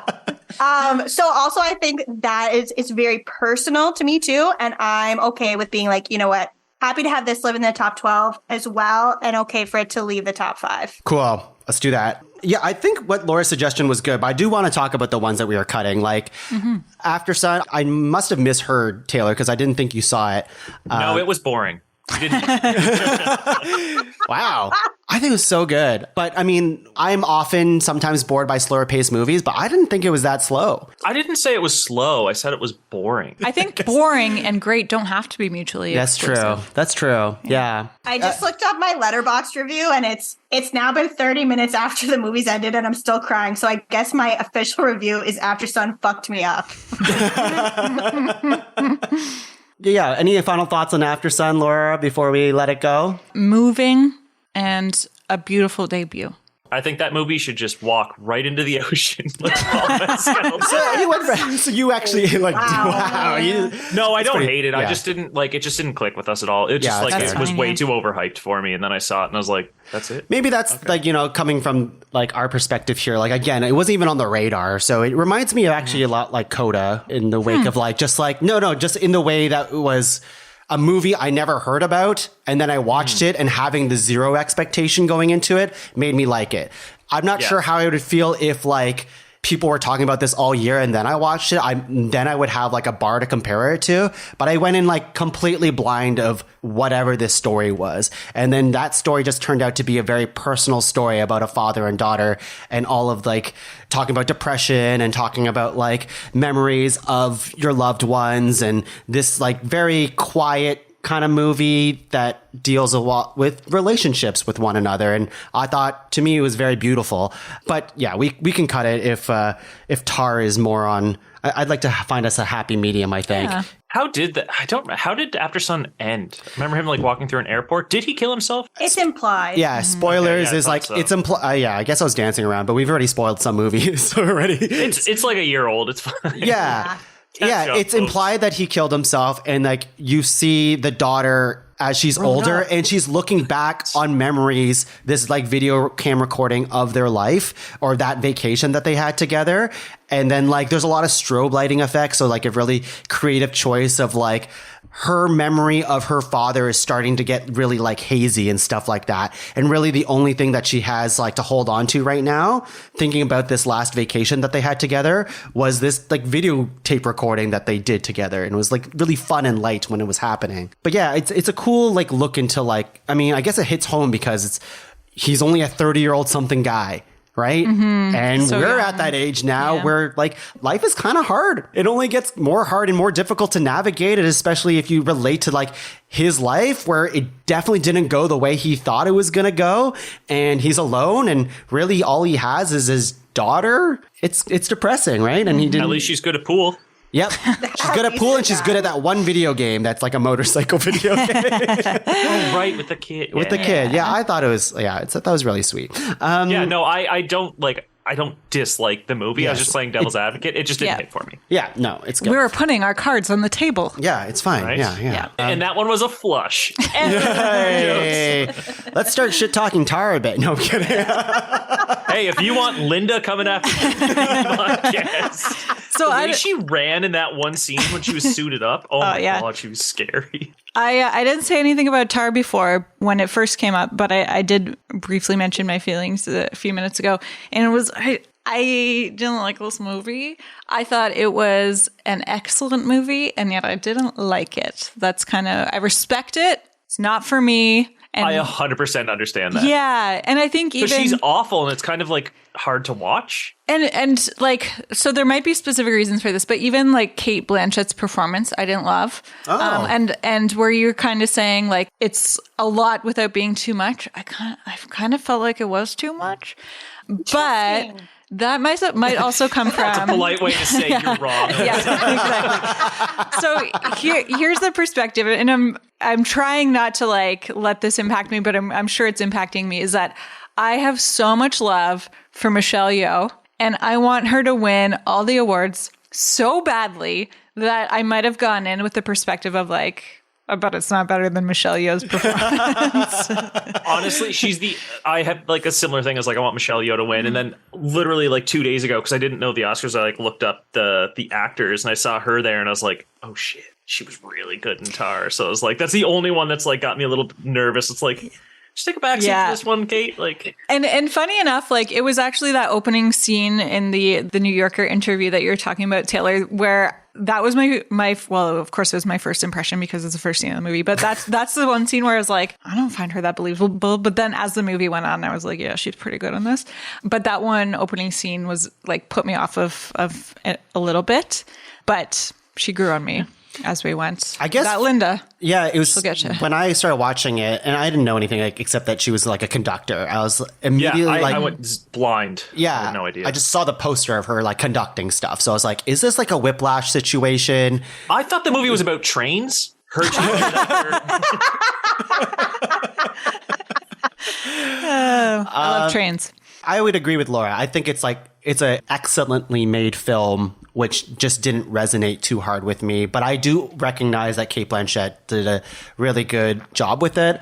I actually had to look up. Is she real? No. Because I did. Did you? Is she real? She's not. I saw a thing beforehand, though, that was like, we should stop celebrating this movie. Lydia Tarr is an abuser. And I was like, oh my God. So when I was watching it, I thought it was real until they got to the scene where they're like, she's an EGOT. And I was like, I haven't seen her name on the EGOT list. I need to look this up. So you guys don't have the book Tar and Tar in your book? Oh boy. I had to look up like a plot explained for this movie because there was like some aspects of it like I'm like I don't know if I'm supposed to get it or not. Maybe I'm stupid. And then there was some parts of it that's like no, you're not supposed to get this part, or it's like you're supposed to imply something. Is it like the beeping and stuff? It was the like beeping and the maze stuff that happened, and also the puking as well. The metronome. There's a scene at the very end where she has to pick like a masseuse for herself, and then she picks one, and then like one looks up to her, and then she pukes, and I'm like, I don't quite understand. And then when I looked it up, I'm like, oh, I get it.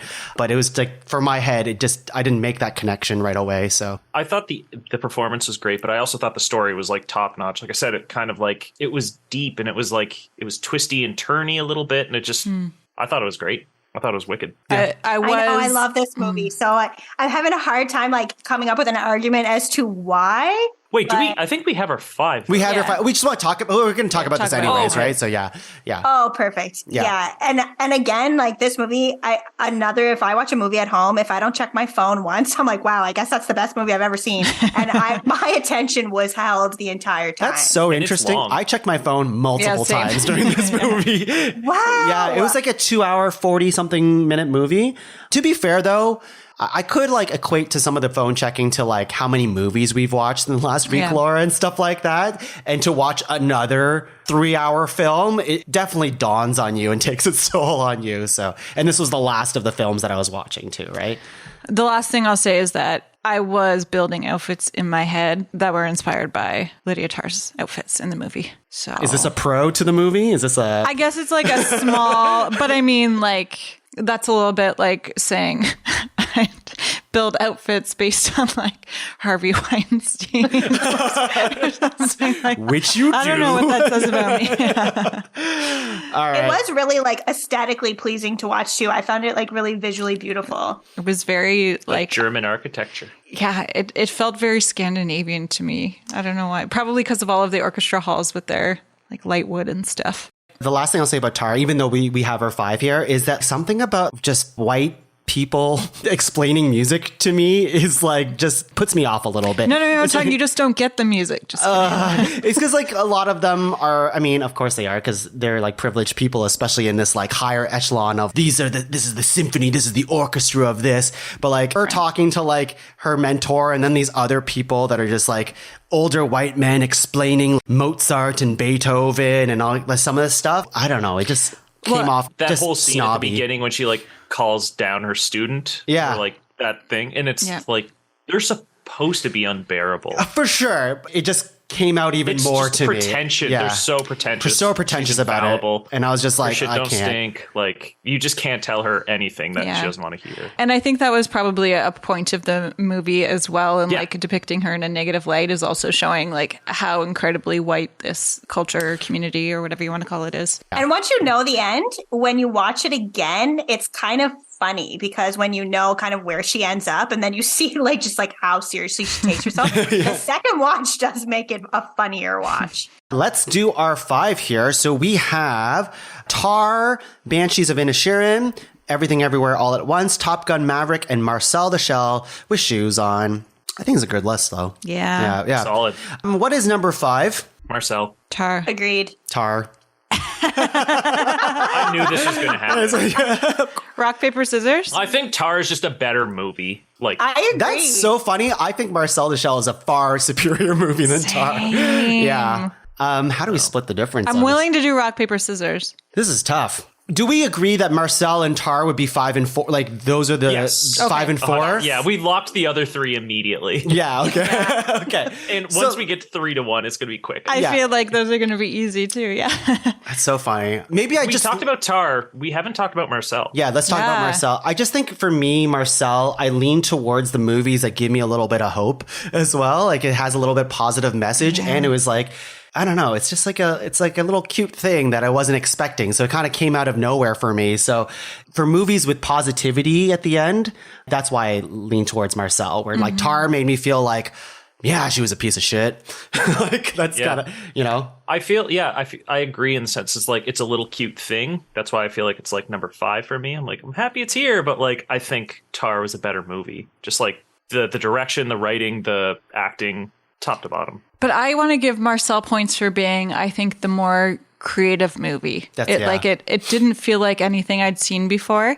And to me, like, I think that there are some pretty big messages to it. Like, if you look at it in the context of like the way kids are growing up today, and not all kids, but I think some are facing much bigger challenges than others. And if you think about Marcel as representative of the kids who like are forced to kind of become the adult in their family at a very young age and never get the opportunity to really live a childhood.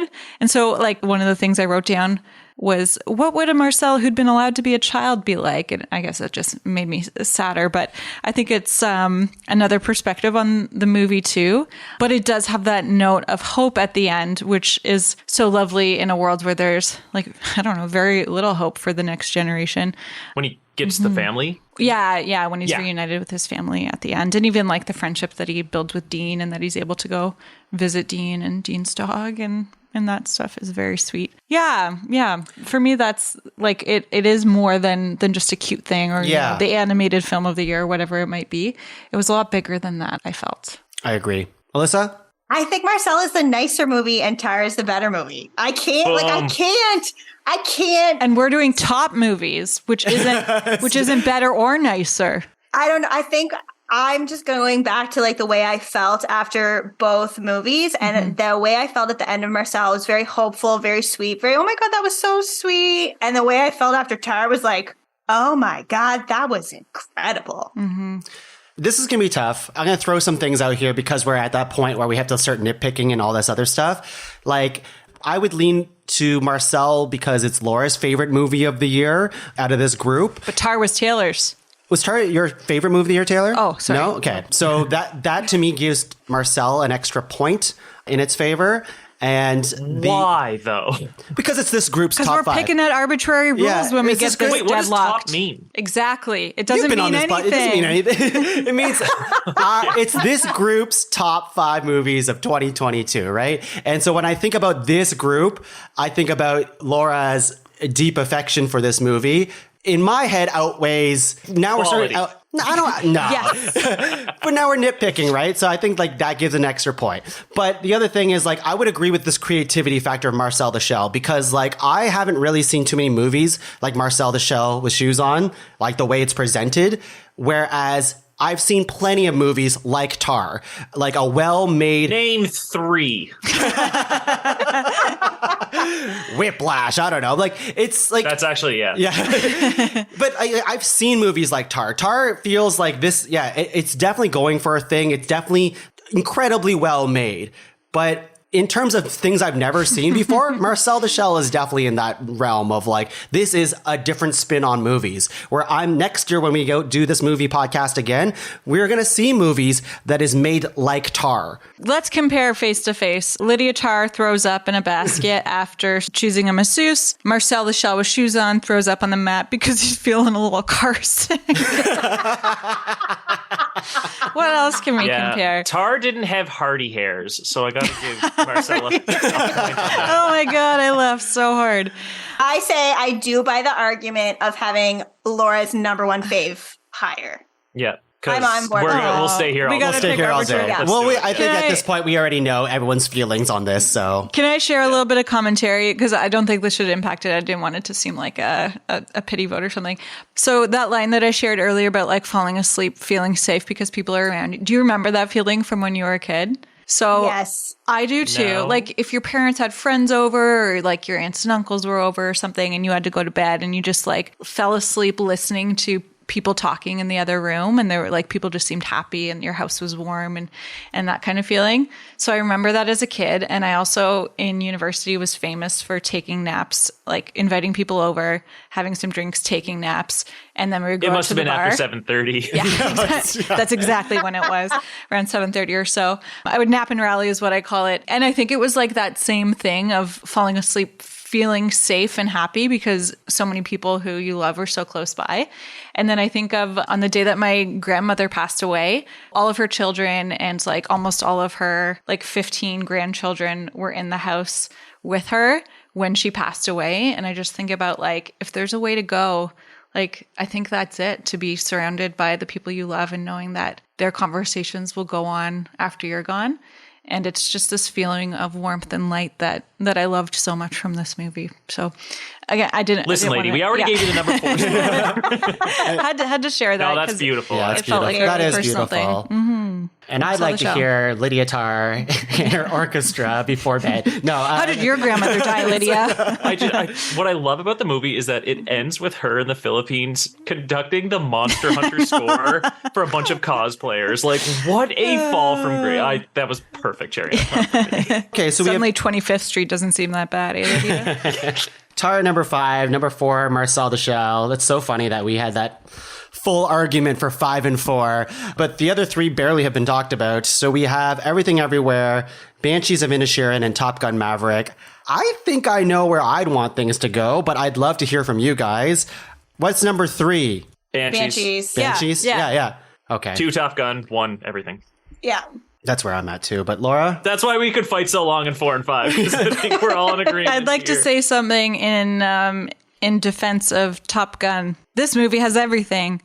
Guitar riffs, throwing a textbook in a garbage bin, shirtless football on the beach, clean white t-shirts, dirty white t-shirts, Manny Jacinto, and the line, "He's the fastest man alive." Top Gun. Maverick. Manny Jacinto was completely wasted in that film. This is what I wrote down. Like, how, okay, so if you have a cast where Raymond Lee and Manny Jacinto don't even get lines, that's a cast that fucks. Holy shit. Absolutely. Holy shit. That's true. Good stuff. That even like they barely cut to that guy in the movie, right? Yeah, no, they're both background characters. That's insane. Other things that I want to shout out for Top Gun, because it was a favorite of mine, the symmetrical curl of sand shot where the one plane is like flying over the desert and banks up and you see like two, amazing. The lighting in this movie made no sense and I loved it. Like they're out facing a beach at night with no lighting and then you turn around and see them and their faces are like beautifully lit. It's just completely beautiful senseless. People, they have to be lit. Yeah, exactly. They're like, we just have to, it doesn't matter. Speaking of John Hamm. John Hamm. So good, yes. John Hamm, Danny Ramirez, Glenn Powell, Jennifer Connelly, Charles Parnell. This cast fucks. And Val Kilmer. Val Kilmer, yep. This guy. The F-150 at the end of the movie has LG on it. Laura Gordon. Stop. Yeah. And finally, the lines, "Thank you for saving my life. It's what my dad would have done." Tears. That's it. In full tears. So yeah, number 1. Just kidding. The amount of times that in the movie they said it's not the plane, it's the pilot. It's the pilot. They literally say that 3 to 4 times. And the other line, "I need you, Goose," or something like that. Talk to me, Goose. Yeah. Oh, Whenever any movie where someone throws the rule book in the garbage. Yeah. Okay, let's go. Let's do this. Hey, I have a question for you guys. What would your call sign be if you're in Top Gun Maverick? Oh. Mine'd probably be like Big Mouth. Mine would probably be Nerd Because I Herd. feel like you don't give it to yourself. You don't give it to yourself? No. Oh, right. I guess That's like giving yourself a nickname. Yeah, you're like Viper. Mine would be Nerd Herd. Nerd Herd? It'd be what? Nerd Herd. Nerd Herd. That's too big to fit on it. Oh, no, I guess it's only 8 letters. Hangman? Oh, I guess that's 7 letters. Yeah. What I thought was cool about the movie is like they did the kind of they coined the term in the new Scream movie. Well, I hadn't heard it before, but like a requel. It's kind of like a reboot sequel. And like it did like the Force Awakens-y thing a little bit with this, where it's like it's the first movie, but new. Like I thought they nailed it. Even like all their like what were like Iceman to Hangman and like Goose to Rooster. Yeah. It's like they're just like a little bit changed. Yeah. And it's like, you know what this is. I thought that was fun. I also really enjoyed how they tried to make it seem like Jennifer Connelly was in the original, even though we all knew that she wasn't in the original.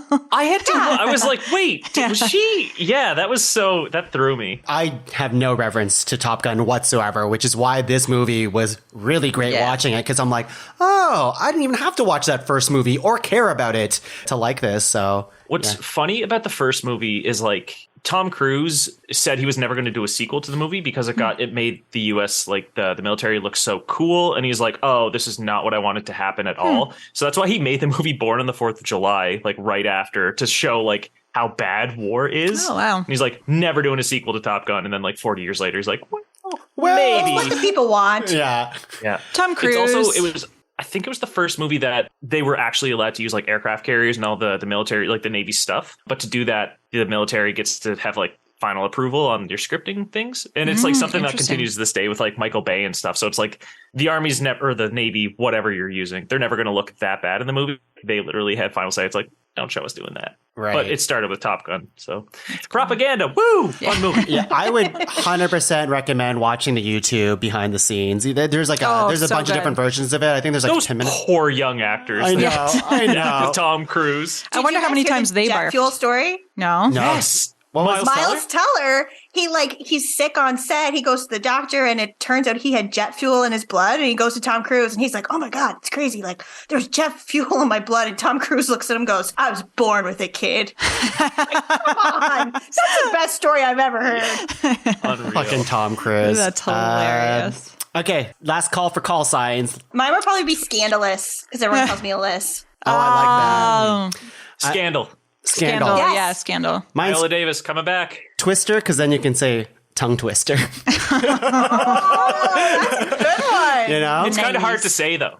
It's true. Yeah, it's true. Twister. What? It took me a second. It took me a second. Okay, it took me a second, and I came up with a fucking thing. All right, thank you, Big Mouth. So I don't like that one. I got your back, Twister. All right. Okay, so we have our 5, but before we say the 5, I'd like to just talk about Everything Everywhere All at Once one more time, because it is our number 1. We should give it the crown it deserves. Any final thoughts on Everything Everywhere All at Once being our number 1? Why is it our number 1? One quick thing I'll mention about Everything Everywhere All at Once. I actually didn't make any notes for this one because I was like, people will have a lot to say. Is that scene with the 2 rocks? I feel like it's the edge of the Grand Canyon or something like that. So beautiful. My favorite scene of the movie. But I also see a lot of parallels between that scene and Marcel the Shell with shoes on, which is probably why I liked it so much. Oh, I see that. I see that. Yeah. I thought the same thing. I watched them like relatively close together, I think, and agreed. Yeah. I mean, it was so good. Like, what is there? It just executed everything perfectly. It was originally supposed to star Jackie Chan, and they got Michelle Yeoh instead. And it is so much better for having Michelle Yeoh. 100%. She's incredible. It's so cool seeing these actors getting their due finally. Like hearing Ke Huy Quan's like story. It's even Michelle Yeoh for sure, but especially Ke Huy Quan. Like the guy was in Indiana Jones, and then just basically kind of been Goonies? Quietly been working this entire time. Apparently, like a year ago, he like didn't have any health insurance. He lost his SAG card. Like he lost everything, and then now he's like so many years later. We all love a success story, right? Like this is like really feel good, and it's for a movie that's like legitimately incredible. So his fanny pack action is incredible. Yes. So good. So impressive. That's so good. I also love Stephanie Hsu in this film. I was so glad when she was nominated for a supporting actress Oscar because Jamie Lee Curtis had been nominated for like everything moving. Like, which I was like Oscars. every time it's like, why is she like she was good? But like that's exactly my feeling. Stephanie she was good, but Stephanie's way better. Incredible. Yeah. Also, wasn't James Hong in this movie?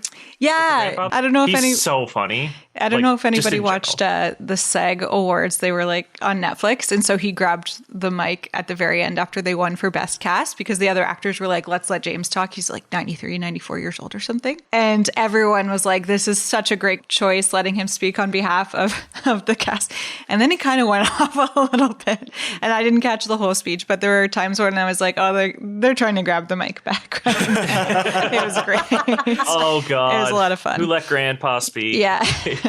The creativity of the film alone is just amazing. And like there's so many good messages in the film too. I felt like there's a scene at the end of the movie where Michelle Yeoh is presenting her daughter to the grandfather, James Wong's character, and being like, this is my daughter's girlfriend. Look at her. Look at how happy she is. And then the Stephanie's character, I forget her name in the movie. Joy.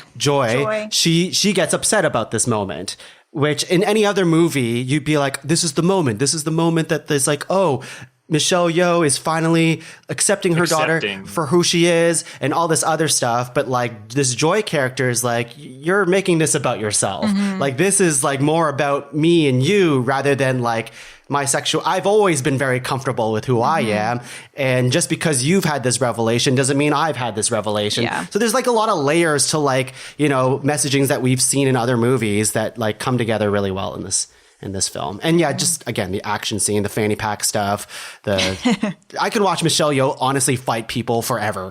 Like we have been doing it forever, it feels like. Yeah. Oh my goodness. She's been around for so long and is finally getting the recognition she deserves. 100%.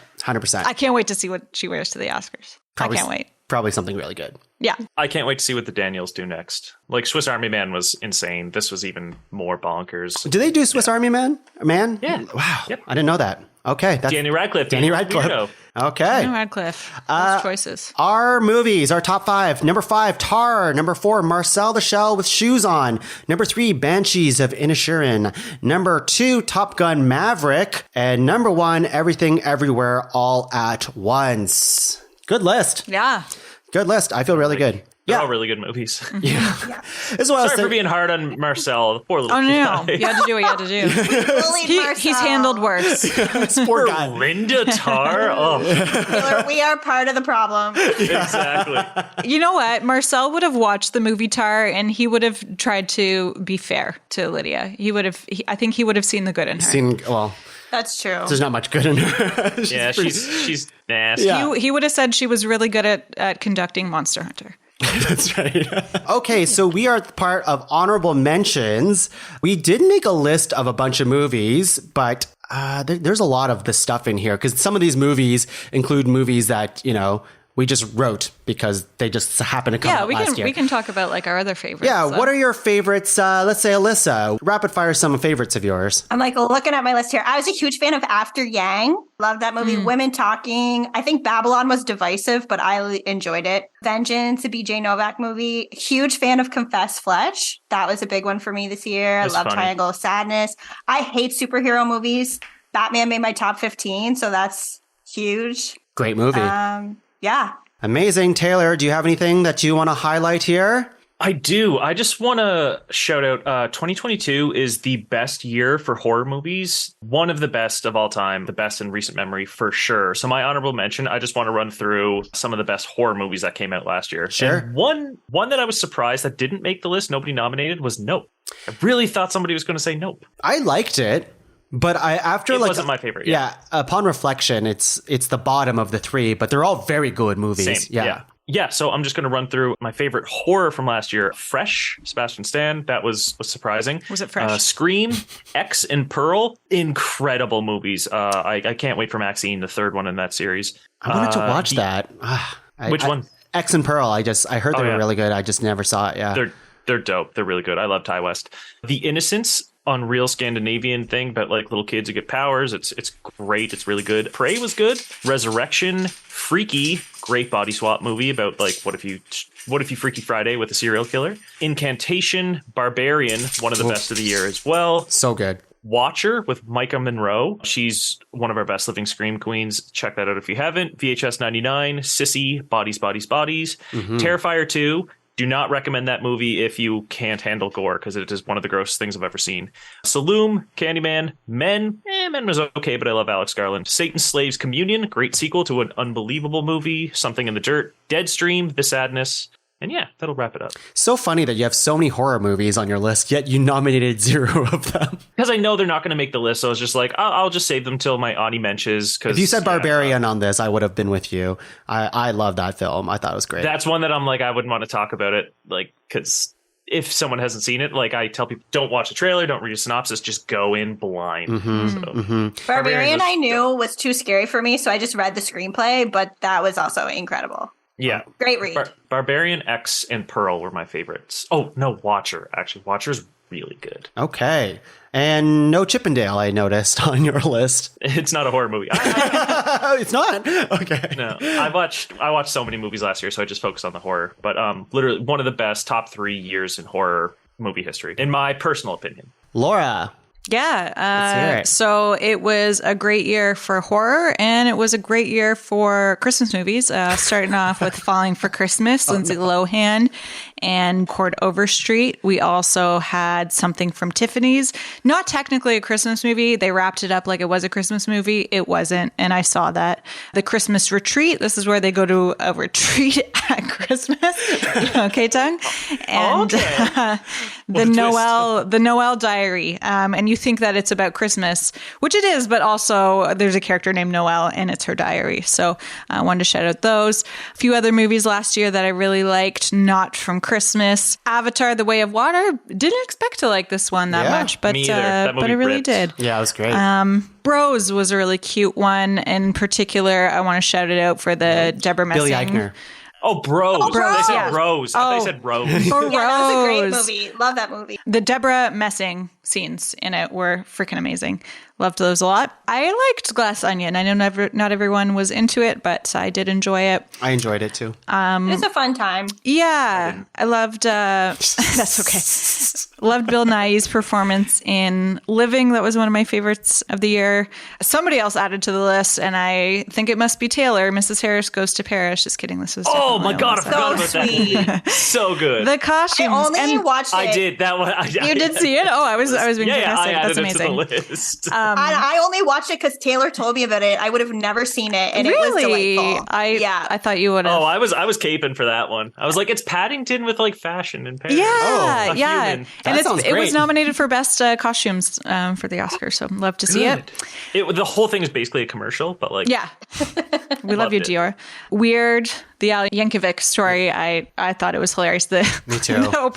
One of the opening scenes, one of the first scenes where the dad refers to accordions. Daniel Radcliffe being a little weirdo. Yes.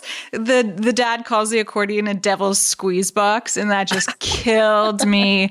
And then Women Talking was my backup nomination because that movie had everything. We were going to watch that last night. That and Fablemans are the two that I haven't seen from last year that I want to. But it was after Creed 3, and we like got home. We're like, all right, Women Talking. And we're both like, it'd be a bit of a That'd be a bad final one. Yeah. Literally after this. But I was just like, yeah, you can't like come out of Creed to that. Yeah, It's that very movie is literally women talking. Well, and I would say like I was women be talking. like for 2 hours, right?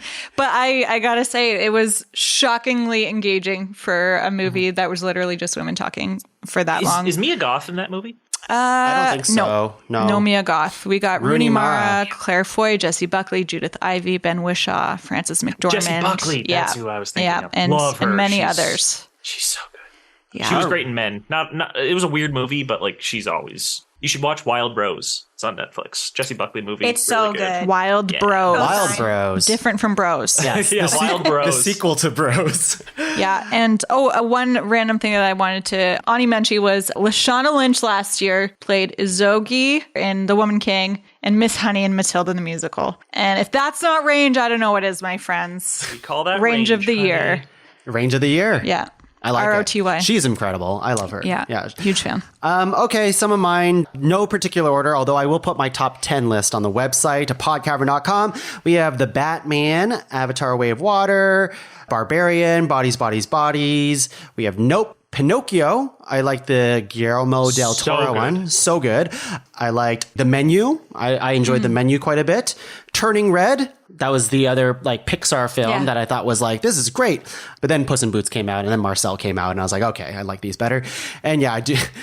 That weird movie is just, it's so weird. it's so great. It's such a stupid. Yeah. It's so stupid. And like that scene at the pool where you see like, it's just a bunch of cameos All from the famous random people like Jack Black and Conan. Who weren't and alive at the same it's time. just so stupid. And it's so Was good. Conan like Andy Warhol or something? Like Yeah, he's Andy Yeah. Warhol. Yeah. It's so stupid. I also love that, like, when I started this movie, I thought it was going to be a silly biopic, but like an actual biopic. But then it gets to a point where I'm like, wait, this isn't his real life, is it? And everything turns in your mind. Yeah, the only crime about that movie is it's very hard to watch legally in Canada. Yes. So, yes. But it's fine because, Weird Al also tweeted, he's like, well, you can find it other ways. You should probably do that. So I felt pretty good about it. Thanks, Weird. I just thought it was a bit too long. Just like shorten it a little. Yeah, I could see that. That's my only criticism. All right. Well, that's our movies episode of 2022. I think very highly of our list. I think it was a great year of movies. 2023, who knows what's going to happen? Who knows? Yeah, we don't know. I'm not sure. I mean, some of it, like 1/6 of it has happened already. It's true. Shit. Nothing notable so far. Do you know what I'm so happy about our list, like our top 12, is an MCU thing. It didn't even get mentioned, and I love that. The relief I felt when I was like, I will watch one Marvel movie for this podcast, and then everyone was like, they all sucked, and I was like, amazing. Wakanda Forever is good, but it's not the best. So like it did the... Yeah, it did the thing. I didn't say that. Morbius didn't get mentioned, but it's not Morbin time this year. Did you watch that, Taylor? Never mind. No. I know you didn't. No. All right. Well, before we get going, Taylor, Alyssa, thank you for being on the podcast. Laura, too. You're right beside me. Seventh choice. Seventh choice, Gordon. No, this was a great crew for movies. And that would be my call sign. 7. 7? Because I was the 7th choice. Oh, my God. Do you guys, any of you, have any plugs that you'd like to make? Anything at all? Movies, comic books, anything you want to be something you're involved in, whatever. I'm going to be presenting an award at the 95th Academy Awards, so you can look out for that. What award are you presenting? Yeah. Best Kiss. Oh, I thought you were going to say Range of the Year. Can you spoil who the best kiss is or who the winner is? Once again, we're giving it to Tobey Maguire and Kirsten Dunst. Hasn't been topped. Incredible. Well, watch out for that then. We already know the results to that, but it's still going to be great. Keep that close to the chest. Keep it in your briefcase. Alyssa, anything you want to plug this year? I would just say if you're interested in what movies have made me cry and what movies have not, you can follow me on Letterboxd, Alyssa Wool, ALYSSAWOOL. Incredible. Enjoy. What is the best kiss as well for you, Alyssa? Oh my gosh, what a question. Should we just make that into a podcast? Top 5 kisses? Yes. Top 5 movie kisses? I need time to think about this. Okay, yeah, we'll think about it. Taylor already knows the answer. So I'm just thinking it's not even a kiss, but just Out of Sight, George Clooney and Jennifer Lopez, whenever they're together, oh my God. I've started something here. Yes, 100%. I could not agree more. Out of Sight, sexiest movie ever. So sexy. It's insane. Top 5 sexy movies? I don't know. The top 5 movie kisses. I think there might be something here. Laura, do you have anything to plug? Yes, I would like to plug Falling Asleep at Parties. It's very soothing. Do you recommend it or? Yeah. Okay, so I recommend it. Yeah. I would also like to plug an upcoming show that I'm co-producing. It is called A Little Something Silly, taking place at the Kitchener-Waterloo Little Theatre on April 6th and 7th, 2023. It's the year that we're in. I will be there taking tickets as my role as co-producer dictates. And you might see me in the audience too. But you don't want to perform, just to be clear. I don't do improv. Okay, great. And for myself, you can find the rest of the shows in Podcavern at www.podcavern.com. Find all the shows there. And yes, Laura and I are both co-producing this fun improv show, let's say brought to you by the Podcavern. I thought you were producing it and I'm co-producing it. Sure, yeah. Yeah, you guys want to be co-producers on this? Absolutely. Okay. I feel like you're belittling my role. Co-pilots, baby. Okay, Big Mouth, 7, and what was Alyssa's again? Scandal. And this is Twister. Olivia Pope. Signing off. Bye, everyone. Bye. Bye.